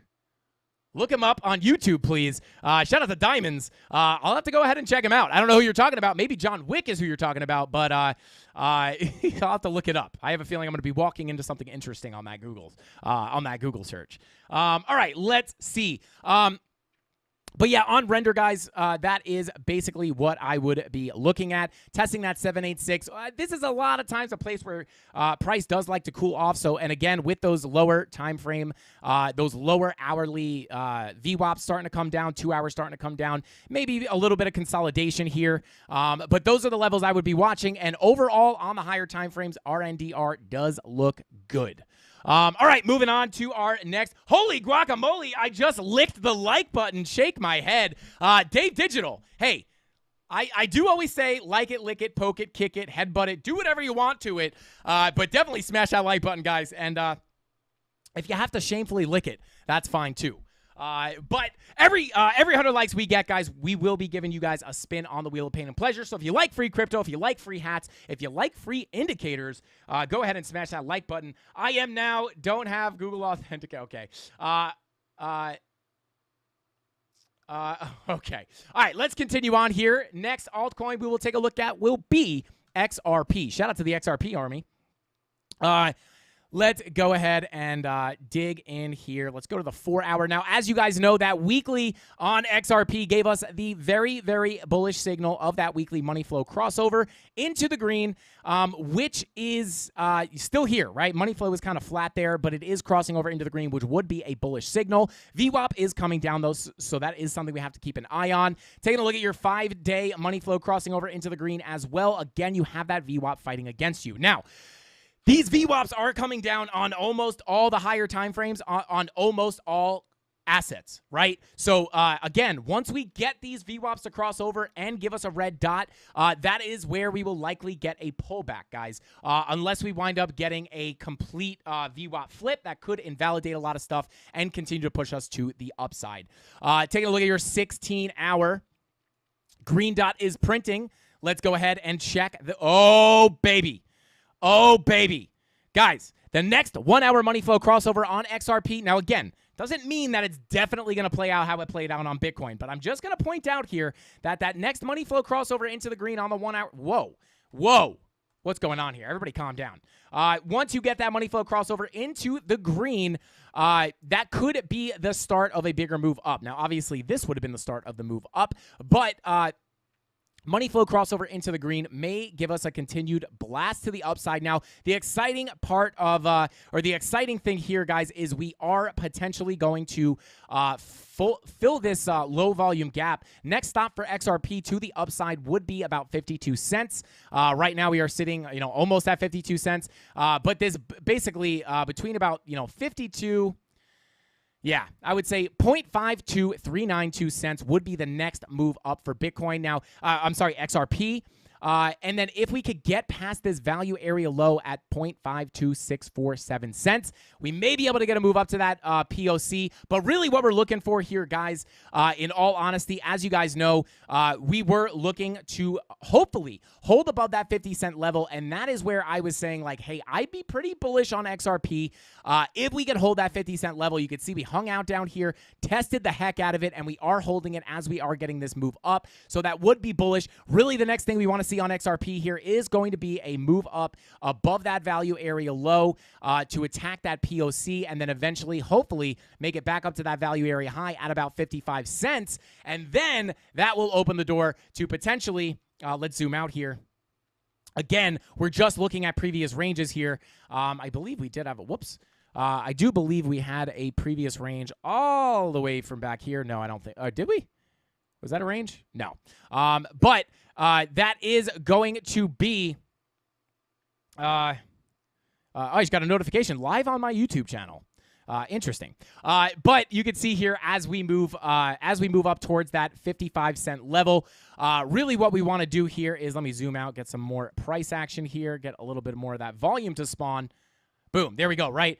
So yeah, once you hold that 50-cent level, really the next major level, this is basically opening up. The fact that we held this 50-cent level does open up the opportunity to get this move, push through this white box, and come up here and test these higher levels at about 60 cents. Now, we just got shy. We pumped up just shy of 60 cents here. Can we get that push up to 60? Very, very possible here, guys. But again, the reason that 50-cent level was so important was not only that psychological level of 50 cents, but it was also our value area high of the previous range that we were trading in from back here, right? So we shot up into that value area, shot right through it, and that value area high is that next key level you need to hold, right? So that's why we were looking at this level. That's why that level was so important. And if we can continue to get a move up here, those are the levels that I would be looking at. And again, just looking at the volume here, guys, as we zoom out, we are essentially, once we break the level at about 53.5 cents, that's where your move might start to get a little bit quicker through that low volume gap up to our next high volume node at 60 cents. All right, let's see. Let's go ahead and continue on. Alex X says, we gon' moon, baby. We gon' moon. Let's go, baby. Let's go. Let's see. Taking a look at H-bar is next. Let's take a look at H-bar. A little bada boom, bada bing. Let's see. Pipo or Pippo says, how did you learn this? I am all self-taught. I've taken courses, all self-taught, lots of practice, lots of back testing, lots of courses, lots of videos, lots of reading, and lots of trading and losing money and learning all the beginner mistakes that everybody has to make, right? When I first started trading, I did not start with leverage, right? I started spot trading, and I guess when I was spot trading, the lessons I learned was essentially that, I would get. You know what? I will say, when I was spot trading, it was less like micro scalp trading. It was more swing trades. But when I started leverage trading, that was kind of when I started scalping, more intensely. And that's really, when I started leverage trading, that's when I really started kind of developing and learning hard lessons, or learning lessons the hard way. And some of the biggest lessons I had to learn was not letting greed get the best of me. I didn't have a problem holding my red trades, but I did have a problem getting greedy as I was in the green, I would I was about to hit my take profit, and I would always move that take profit up just a little bit, and then price would never get there, and then I would hold the trade, and I would go from being in profit to losing the trade and losing money, right? So greed absolutely wrecked me for a really long time. I also fell victim to using leverage in the way you're not supposed to use leverage as a gambling. I thought, oh hey, I don't have $100,000 to put on one trade, but I could just use 100x leverage, right? And then you realize very, very quickly that doesn't work. So I had to learn all those lessons, but I am all self-taught. I mean, there's no real college you can go to learn how to trade. But yeah, basically all self-taught. And most of my learning really came from, you could read books all you want. You can read books all you want. You can watch all the videos you want, but really the learning comes from trying, right? It really came from like trying things and not working, and I'm a very stubborn person, so I don't like to stop something. Like I don't quit stuff until I figure it out. So I was just like, I am not stopping until I get this. I know I'll figure it out. So it just takes, that's really when the learning starts, right? So I would recommend, you want to learn, hey, shout out to Drew. Drew says, does Warren Buffett use Market Cipher? Maybe. But I would say, most of the important lessons are learned through practice, right? Actually trading, actually risking a little bit of your money. Not more than you're willing to lose, but just risking a little bit of money. So let's see. There you go. World Bet says bears make money, bulls make money, pigs get slaughtered. Pipo said, how long did you take to learn it?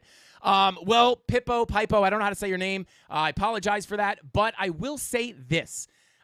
It's kind of hard to put a finger on because I've always been interested in technical analysis. It sounds weird, but ever since I was like, I don't want to say a kid, but ever since I was like younger, ever since I was a kid, I always saw, in movies, you'd see stockbrokers or traders. They'd have the charts open on their screen. Obviously, it was always associated with having a lot of money, so that always piqued my interest. So I was always interested in trading and always learning what the heck those people were looking at on the screen to make money in stocks. So I was always interested as a younger person, right? And then I will say I started really researching technical analysis. I got my first demo trading account, like my fake paper trading account. It was like some app I was a junior in high school, and I was like learning about like the basics of TA or whatever. I was just interested in it. And I downloaded a stock market simulator where I could put in like little practice trades, and I would practice there. Now, I wasn't doing it religiously. I probably tried it a little bit then, and then didn't touch it for, almost a year. And then in college or in my senior year, I started messing with it again. And then in college, I was always interested in learning about the markets and TA. And I just always kind of was learning slowly. But really, once I started taking it seriously, it took me, to learn it, it doesn't take as long, but to become profitable took me a long time. So I would probably like a year for me, but that's different for everybody. So, but yeah, there you go. Hopefully that gives you some insight into kind of my journey. But yeah, I would say if I could give any tips, don't overcomplicate things and focus on risk management and psychology over trying to perfect exactly knowing when price is going to go up or down, because any form of technical analysis you learn is not going to be 100%. So don't chase trying to really learn everything you can about technical analysis, thinking that you're gonna be chasing that whatever. You're gonna be chasing something is not there, right?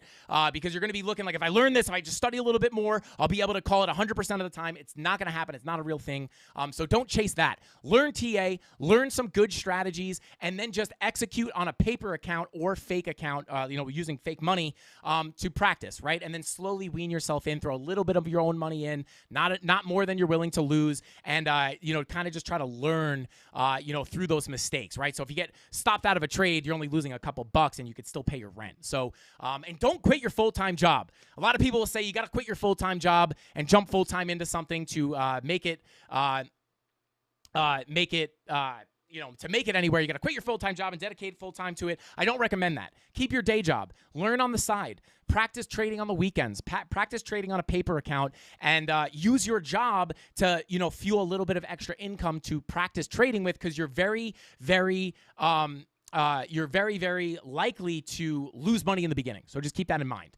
So don't just be, if you win one trade, don't be quitting your job. I will say that. Let's see. Shout out to Akira Project says EST channel together with Traders Reality.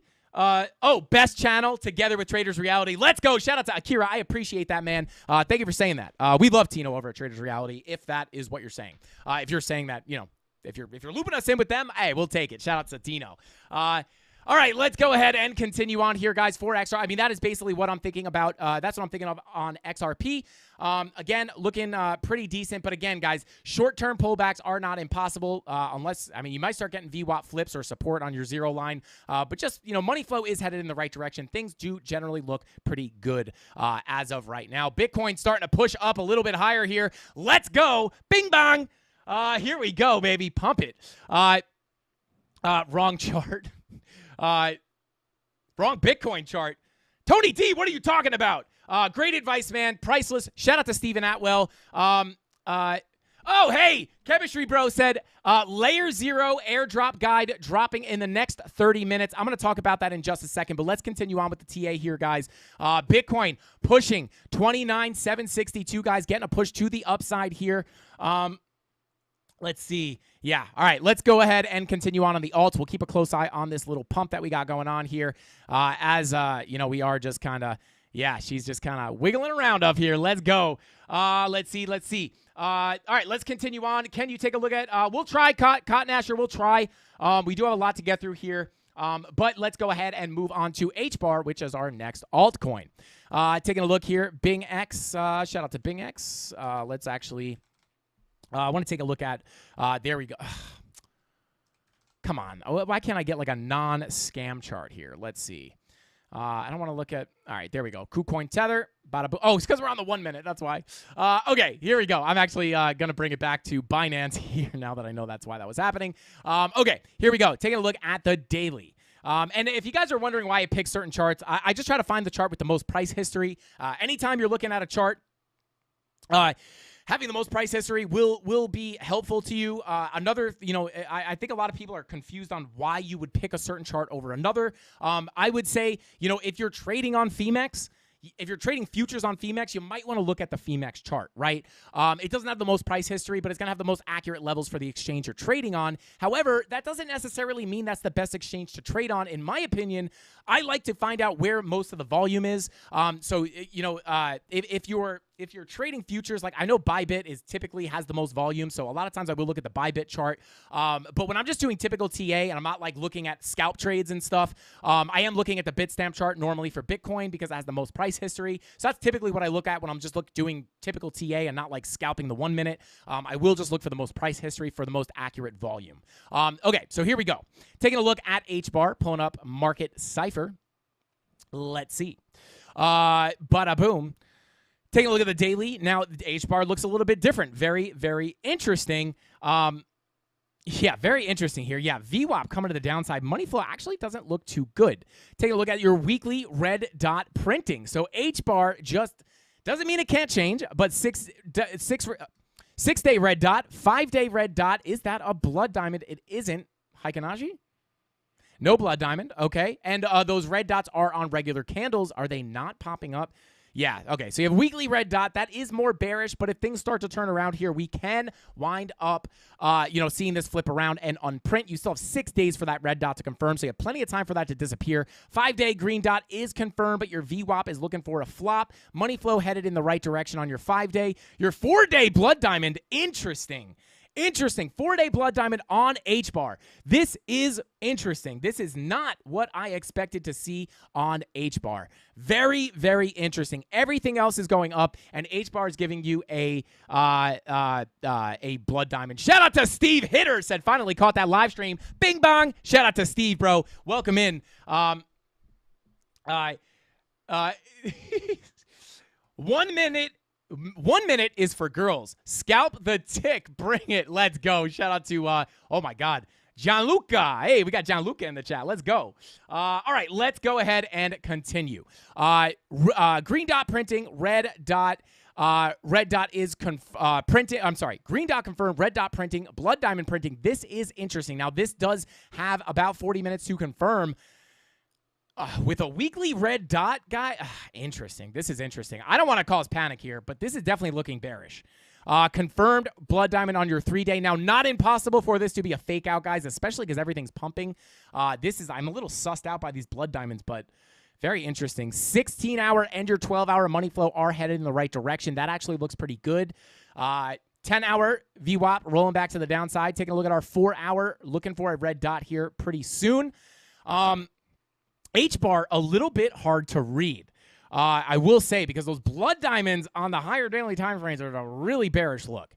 Like, that is typically, like, this last one brought you down a good bit. This last one brought you down, about 41%. I don't know if I'd expect 41% out of this, but, if it did wind up giving you 41%, it would bring you down, back down to these lows, essentially. Back down to 0.0374 cents. So, again, I am a little sussed out by these blood diamonds because we're in such a bullish environment, but it is worth keeping an eye on, right? VWAP coming to the downside on the 4-hour, money flow coming out. 2-hour green dot is printing. Yeah, this thing is sketchy. Super, super sketchy. Let's see. Asia pushing up the alts. LFG. Shout out to Drew. Let's get it. Let's see. Let's see. RX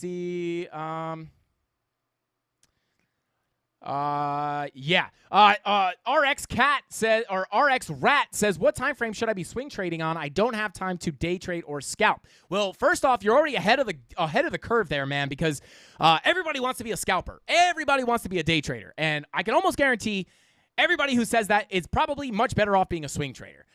Day trading and scalp trading, requires a ton of focus, guys, and constant attention to the charts. So if you're not sitting down at your desk full-time dedicated trading, I would recommend sticking to swing trading, right? So kind of taking a look here, I would say this, right? Like, for swing trades, I have a video. Hey, mods, if you guys can link that video on time frames, that would be super helpful. If we could just link that for him, it would be a much bigger help, because I don't want to spend the time talking about it right here. But essentially, you want to stick to the higher time frames. And the way you could do that, try to figure it out, right? Like, if you want to see, like, here you go, right? So this is a move of about 23%, right? And on the 10-hour, right? This is just a random time frame. On the 10-hour, that move took about 5 days to play out. So that would be a swing trade, right? If you were to get into this, right, this move up wound up being about 5 days, right? So same thing, kind of a swing trade, right? But if you come down to the 15-minute and you look at these swings to the up and downside, let's see, like this move to the upside right here, that looks like a pretty big move, right? Well, how long did that take to play out? Let's see. That took 4 hours, right? So that's a little bit of a shorter term trade. So again, like, that's kind of how I would do it, right? Come down to the 7-minute. Look at this big move, right? How long did that take? Well, you could have been in and out of that trade in about an hour, right? So there you go. The lower down, you could see, like, you go to the 1 minute, right? You'll see moves that look pretty big, right? Like, we'll zoom out here. This was a pretty big move to the downside. How long did that take? Right? That looks like a pretty massive move, right? That took 26 minutes, right? So that's kind of how you could look at it, but definitely, there you go. Thank you, Tony, RX Cat. Tony just linked that video. Go check it out. It'll definitely open up your mind to kind of what time frames you should be looking at for what types of trades. But let's go ahead and find some levels on this thing they call Habar. Let's go ahead and take a look. So from that little high, pull a little bit more of a local level from that high. Yeah, so from these highs up here all the way to the low, you are testing this, almost testing this local golden pocket. Go ahead, yeah. Well, actually, if you pull it to the impulse, yeah, I would watch this general area. I'm going to go ahead and pull some volume on this as well. Go from here to there. Yeah, so you're testing your value area high. I'm going to go ahead and make this a range. Boom. So I would look for some potential rejections in this box. But with that being said, if you do get a push up higher, the next major level I would look at is about 0.0672 cents. If I pull volume on this little range that we have here, do you have any? Yeah, value area low, 786. Beautiful confluence right there. As you can see, 786 right on your value area low there. So this will actually be a pretty key level. I'm going to go ahead and mark this out, and I'm going to go ahead and make it key, right? And the reason this is key is because if you could get a push up into that level, which again, with those blood diamonds on those higher time frames, does look a little bit sketchy. But Let's see. If you get a move up into that 786, just understand that a lot of times that could be a area where you like to come into that. Or actually, hang on. Yeah, this could be a level, right? A lot of times you like to bounce up into that golden pocket to retrace before making another move down. And sometimes you like to pull into that 786 as well before getting that move to the downside. However, looking at this level, the reason I'm going to call this a key level is because it's your 786 end value area low, which gives it a little bit of confluence as far as how strong the level will be. But also, the reason it is key, in my opinion, is because if you get a move here, we know the context behind this level. And if we flip this level to support, it's not just like flipping any random level to support. It's actually going to potentially accept us back into this area of balance where it may give us a bigger move up to the POC or the value area high of that range, getting closer to that 0.0682 cent level.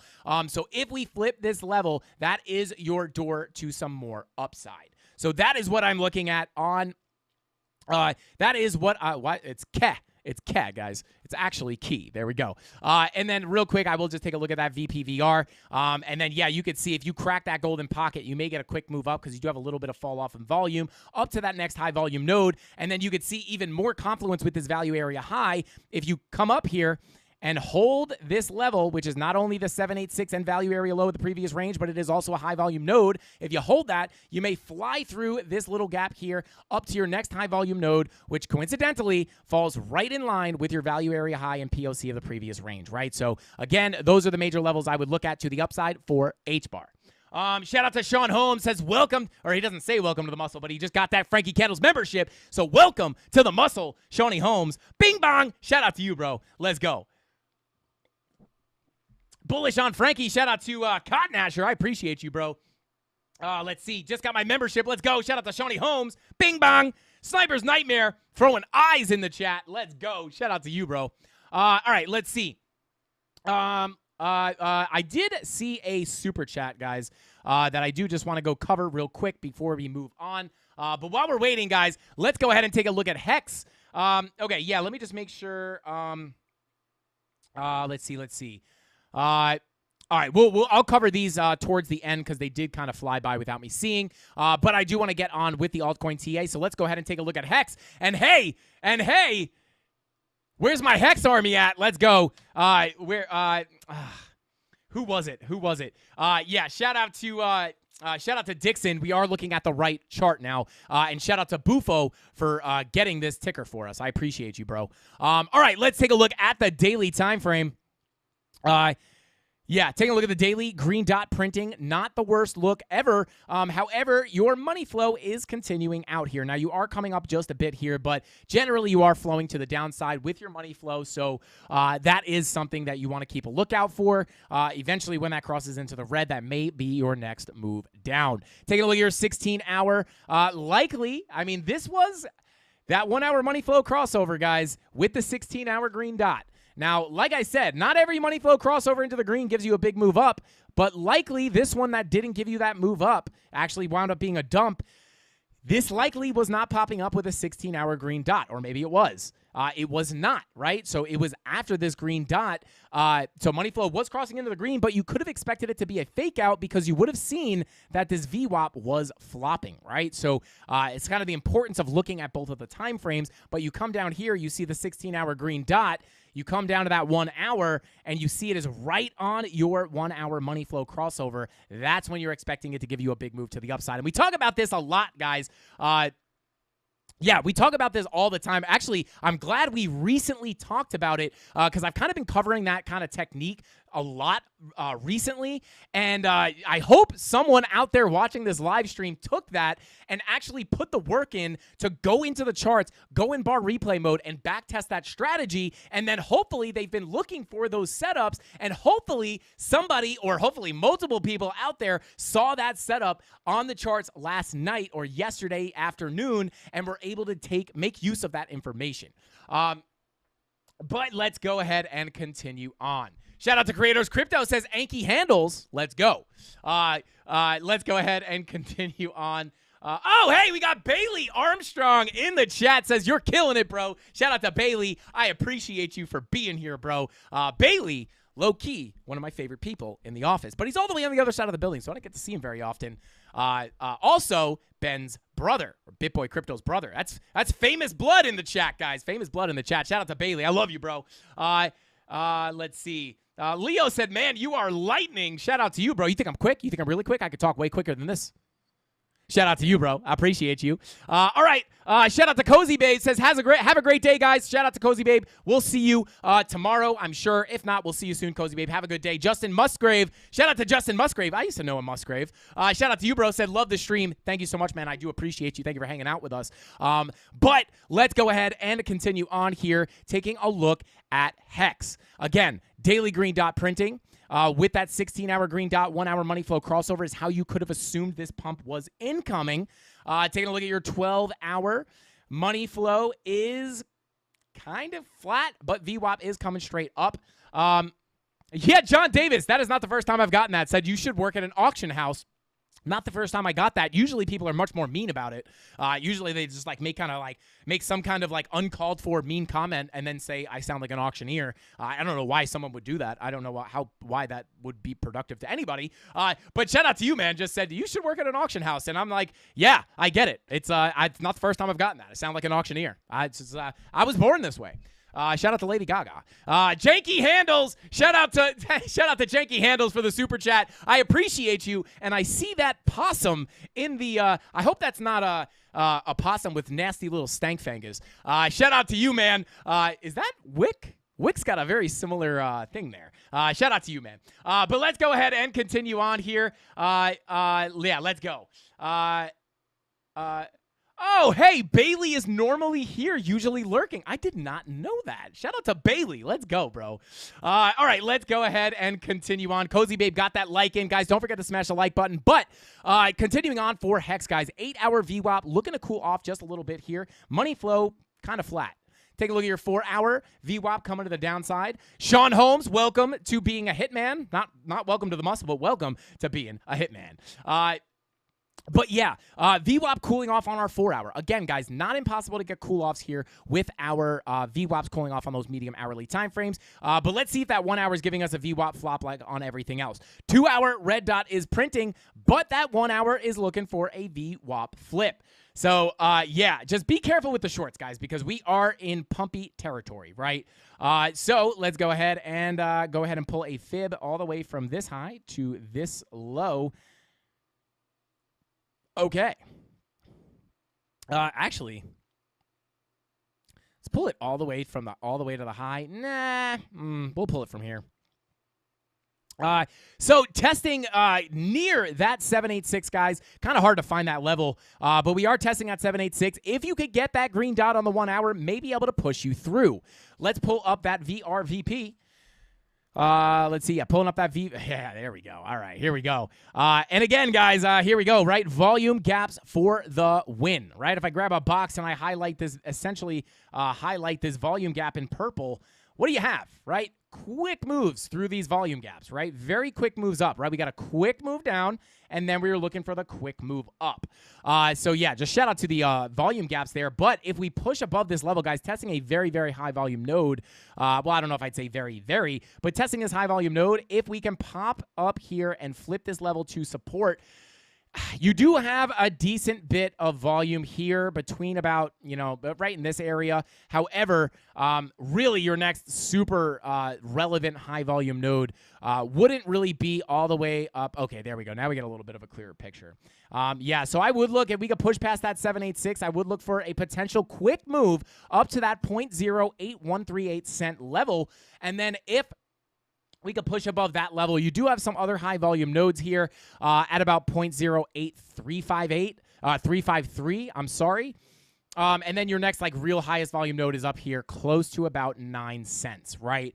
Kind of hard to call those exact levels with all the decimals and stuff.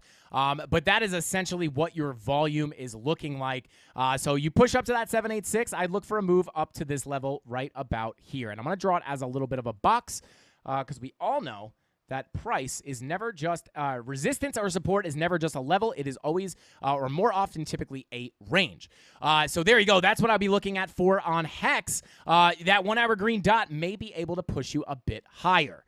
All right, let's go ahead and continue on here. BTC so close to 30K. Wasn't thinking we reach till early July. Bullish AF. Yeah, shout out to Steve. Steve Hitter. Yeah, super, super bullish. Love Frankie Candle's live streams. Let's go, Cotton Asher. I appreciate you, bro. Let's get it. Let's see. Hex not going to give it. Hex not going to give it to you. Let's go. Shout out to Creators Crypto. I did get that joke. Made it in time to fondle that like button. Theo Rodriguez in there fondling that like button. And guys, without further ado, let's go ahead and check out. How did I do that? Oh, I just figured something out I never knew, guys. If you hold control and hit your arrow buttons, you can move. I mean, I guess it's probably a specific amount of bars at a time. Look at that. That's pretty dope. I like that. I did not know that was a thing. What happens if you hold shift and do that? Oh, no. Oh, God. I don't even know what that did. Anyway, all right, let's go ahead and continue on. Taking a look at Matic, guys. Taking a look at the Binance Tether chart. Shout out to the 776 people still in here, guys. Don't forget to smash that like button. Going for that 1,000 likes for the free Frankie Candles membership. Free Frankie Candles premium Discord membership. All right, let's go ahead and dig in here. Taking a look at our daily. Yeah, take a look at the daily. No green dot, so it is looking a little bit different than a lot of this other stuff. No green dot. Checking the weekly. VWAP is coming up. No green dot just yet. 6-day VWAP coming up. 4-day and 5-day VWAPs coming up. And you got a flop on your 3-day. You got to move to the upside and then a cross back over to the downside, giving you that red dot right after your green dot, which we call a VWAP flop.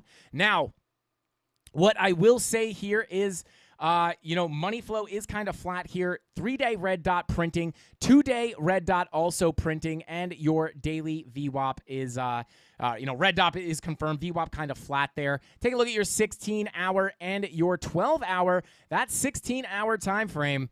Let's see on Matic. Money flow looking for a crossover into the green somewhat soon here as well. So that could be interesting. So let me go ahead and pull some levels here for you guys. Really the bullish case on some of these altcoins that have not flung yet will lie in that 16-hour green dot, 1-hour money flow crossover into the green strategy. So continuing on here. Yeah. Testing our value area high right here at $1.12. I'm going to go ahead and take these levels from this profile because I like them. So there you go, right? Let's see if we have any confluence with any local golden pockets, which I bet you do from this high to that low. And bada boom, look at that. You can't make it up, guys. You can't make it up. We just find these levels. So there you go. I would look for that to be a decent level of resistance. So, yeah, but with that green dot on your 1-hour confirmed, really the money flow crossover is what I'd look for there for a continued move to the upside. Your 30-minute looking for a red dot, potential bear div. Potential bear div forming here on Matic for the 30-minute.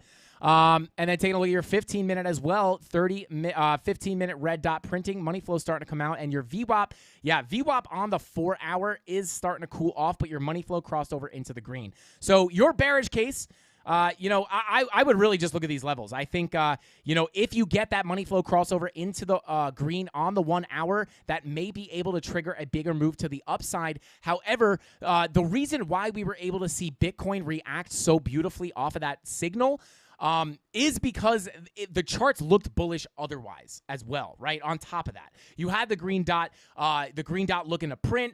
You also had other things that were looking pretty bullish on Bitcoin where you're not getting the green dot on Matic, but you are getting the 16-hour green dot with the 1-hour money flow looking like it wants to cross over into the green. So if you're looking for a break to the upside on Matic, I would look for that money flow crossover into the green as your 16-hour green dot is still printing. Now, the bearish case would lie more on the scalp level as you test your value area high.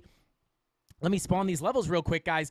As you test that value area high with bearish divergence on your 15-minute, may be able to get a cool off a little, maybe it bounced back down into this range a little bit. If you do come down a decent bit, I would look to potentially test that POC again. So immediate resistance below you will be that point of control at about $1.10. And you could even launch this local golden pocket coming in at about, we'll call it $1.11, right? So $1.11, between $1.11 and $1.10 is going to be the level to look at if we get a pullback here to get another bounce to the upside. But as you guys know, when looking at those volume profiles, this gives you X-ray vision into the market and lets you know, gives you context behind the levels, right? You know, when you're at the value area high, you're likely, if you reject, you're likely to come down to the value area low. And then if you hold support on your value area low, you're likely to come up to the POC at least, but you are expecting to eventually get a move up to your value area high. Right here, you got to the POC, rejected back down, held support on your value area low, right to the top of the range. You reject the top of the range, and you wind up coming back down to the value area low, hold the value area low, back up to the high, back to the low, deviate from the high, but eventually you just wind up working your way back down to the low.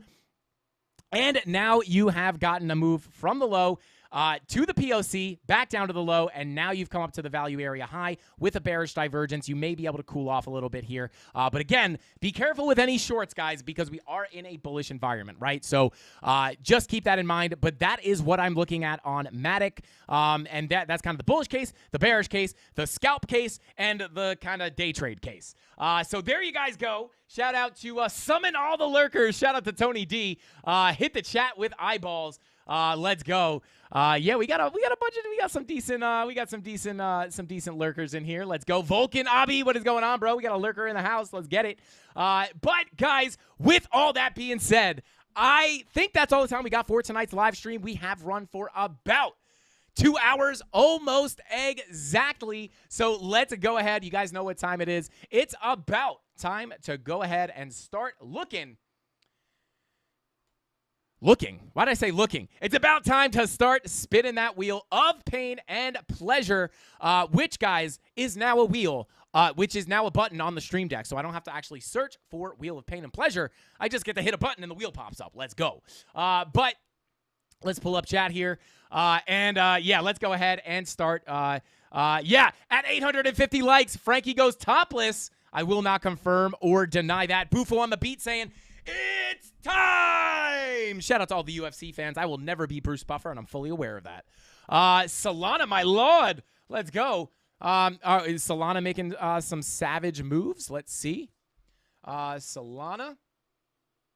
Let's see. Solana. Oh, baby. Solana pumping it. Let's go. Move it, Solana. Let's go. Pumper, baby. Pumper. I bought Solana at the top, guys. I will say that. Everybody always, you know, I think with YouTube creators, I think there's like some kind of like mysterious, like mystique to a lot of YouTubers, and people think that, you know, YouTubers can never lose. Shout out to Crypto Anon, said good night, fam. Be safe trading out there. Shout out to Crypto Anon. Thank you for being here, bro, and have a good night. But just, I think a lot of people think that, you know, if someone's a YouTuber, they know something that someone else doesn't know, right? And granted, if you're watching a TA person or, obviously, there is some truth to that, but there's no magic crystal ball aspect to that. So, I think people are like always shocked. Like they think all the YouTubers are buying everything at the bottom and all YouTubers never get wrecked and no one ever buys a garbage coin and loses money. And it's just simply not the case, guys. I'm very open about it. You guys will know if you watch this channel. I have been I started DCAing into Solana, like, I think right here. Just DCA. Oh, yeah, baby, even cheaper. Oh, my God, it's paying off. Zero. No, you were wrong, Frankie Candles. You suck. It's going to zero. So that's basically what happened to me in Solana. So, I thought I was getting some good buys here. And then, you can't predict things that are going to happen, right? Because when I was DCAing into Solana, the most bearish thing about Solana is at that point was the fact that the network always went down, right? So, like, that's a fixable problem. And then they had the FTX Alameda research ties, and that absolutely wrecked me. But I wound up making it all back plus some on a 3x leverage trade to the upside. So, there you go. When you're making it both ways, guys, it's hard to lose. But shout out to Creighton C says, you got sources. Not a chance, Creighton. Don't bring it up in public, dude. Come on. Anyway, let's go ahead and continue. Let's go ahead and continue spinning this wheel. Okay, here we go. How many likes do we have is the question.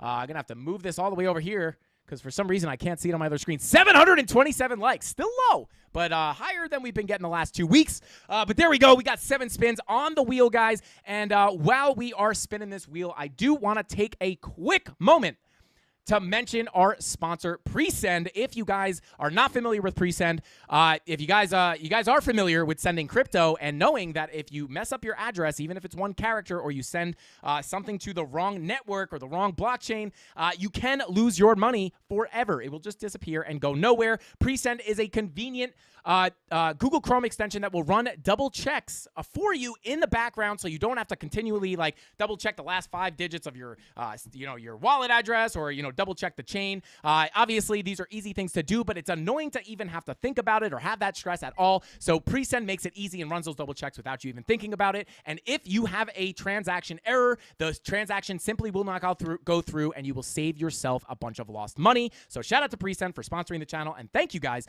for hearing me out. There we go. All right, here we go. Spin number 1. Here we go. Give them a giveaway, baby. Bing bong. Okay, listen, guys. Price is pumping, and the giveaways are flowing. Let's go. Spin number 2. Here we go. Let's see. I sent USDC to a Tether address, and it made it. I was pleasantly surprised. Yeah. Listen, I always say this. I've never lost money like that, but I will tell you this. I obviously double check everything before I send crypto. I send crypto all the time, right? And I always have to double check it, and it's just really annoying. So Presend just makes it 10 times easier. You don't have to worry about it. If you send it and you're just someone's like, hey, I never got that money, or you're not seeing money in your account, your first instinct isn't oh my God, it's gone forever, right? Your next instinct is oh, it probably just didn't go through. I Presend, right? So, all right, here we go. Oh, baby, rugged them on that one. Let's see. What do we got? Spin number 5. I feel like we didn't spin it that many times. But anyway, here we go. Don't forget to get your last-minute likes in. I'm going to read through some of these super chats. Let's see. Give them another giveaway. Shout out to Desert Crypto, said, saved a bunch on Market Cypher with your discount code. So here's a little kickback. It's always great to watch live. CandleMafia, let's go. Desert Crypto, I hope you're still in here, bro. I appreciate that super chat. We did not forget about you. Thank you for being a part of the CandleMafia, bro. Appreciate you as Tech and Cactus Moss Water. Trolling, baby. Let's go. Let's see.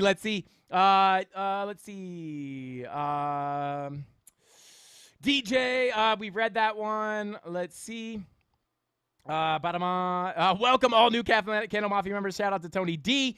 Could you do some TA on Algo? I'm sorry. Shout out to Outlaw. We just didn't have time, brother. We will try to cover it tomorrow. It's just impossible to cover every single coin that we get requested because we'd literally be here all night. Spin number 6. Shout out to Janky Handles for the funny name and the heart, fire, leg, rocket, moon emoji. Let's get it. Let's see. Sean Holmes upgraded his membership to Hitman, baby. Just climbing those Mafia ranks. Let's go. I love it. Spin number 7. Leo. Shout out to Leo for the GG Hippo sticker. Shout out to Leo. I appreciate you, man. Michael L says, hey, Frankie, could you check out Bitcoin Crash? Unfortunately, Michael, I apologize. We'll try to take a look at Bitcoin Cash tomorrow. We do try anytime we don't look at a coin, especially if it's a super chat. If we don't get a chance to look at that coin, we will try to add it to the list the next day. And again, it's basically impossible to catch every coin, right? All right, there we go. I think that was 7. Let's get it, baby. 1, 2, 3, 4, 5, 6 out of 8. Not a bad hit rate for our not a bad hit rate. Not a bad hit rate. All right, let's go. Shout out to Crypto Anon said, where's Janky Janky Handles? Yeah, bro. These people are hilarious, man. The Mafia. Somebody, come on. Wait, Bitcoin Crash. Oh, there we go. Shout out to Chemistry, bro. Let me just go ahead and oh boy. Woo. Okay, that was close. I just had a button on the stream deck. I don't know what that was about to bring up. But guys, with all that being said, that's all the time I got for tonight's live stream. Thank you all for tuning in or tuning in and sticking around till the end of the stream. Thank God, guys, we finally got a move up on Bitcoin. Thank God. What a boring market it had been. And finally, shout out to Peter Parker, said, like the channel. New guy. Hey, shout out to you, bro. You're not new anymore. You're in the Mafia if you hit that subscribe button. Let's go. You rock. Always kill it. Shout out to Fuel Man. I appreciate you. Good day, mate, from Down Under. Shout out to Victor. Shout out to you, man. Boof on the beat. Appreciate you guys. Because I can bump it. What is going on, bro? John Davis, Crypto Boyo. Creighton C said, no, not 850 likes. Guess the Mafia has a few bears in it. It will go down at some point. Maybe. But with all that being said, guys, thank you all for tuning in. I appreciate every single one of you guys from the bottom of my heart. I don't just say that because I'm on camera. I say that because I mean it. And because of you guys, I get to wake up and do what I love every single day. Real quick heads up, guys. Starting next week, not starting next week, but next week is the BitBoy Crypto Cruise. So next week is likely going to be a little bit of a different upload schedule and live stream schedule because I don't know what service is like in the middle of the ocean, right? Or Wi-Fi. I don't know what kind of Wi-Fi they're going to have on the boat. I may not be able to go live. And to be 100% honest with you guys, I was talking to Tony D about this. I was talking to the premium live stream about this as well. Every time I go on vacation or not vacation, but like every time I travel or something, I go, back to New York for Christmas. I'm always uploading videos in some form or fashion or updating the Discord. I never really actually take the full time off. I always like to keep you guys updated. I don't like leaving you guys in the dark. What kind of candle would I be if I left you guys in the dark? But I will say this, guys. I don't know what kind of situation, what kind of service situation I'll be in. But also, it's been like over a year since I've taken any time off and just fully not thought about work or not worked at all. I'm always on my phone doing something in Discord or recording a quick video, a market update here, a live stream there. So it's been like over a year since I've had a real break or a real vacation with no work. So I'm kind of on the fence. I just want to do the live streams and market updates and stuff. Tony D and some other trustworthy people around me are telling me I should probably take a break so I don't burn out. So I don't know exactly what we're going to do, but just understand that next week I will be on the cruise, so it will likely, it'll be different, so just be aware of that, and then we'll be right back to our regular schedule starting the next Monday. So with all that being said, guys, that's all. Tony D said Frank takes off or I bully him for a month straight. Yeah, I'm getting it from more areas than one, and I'll be honest with you guys, yeah, I hate the idea of taking off of work. I really do, especially because I have people relying on me.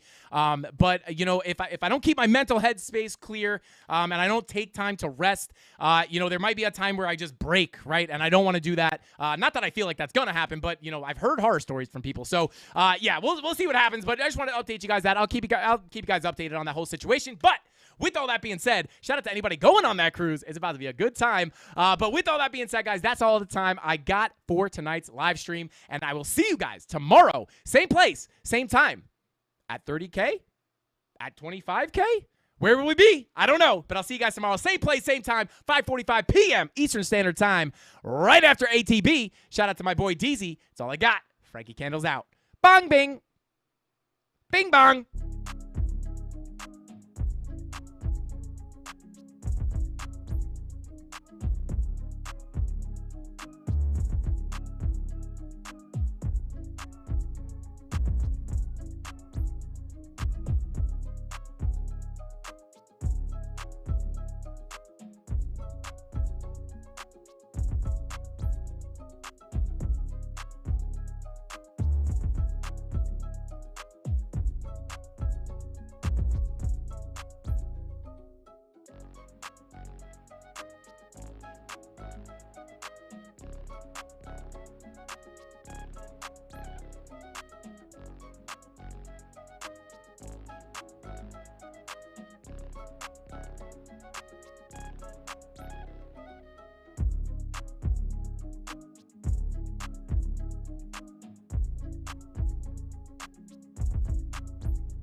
God, I love you guys.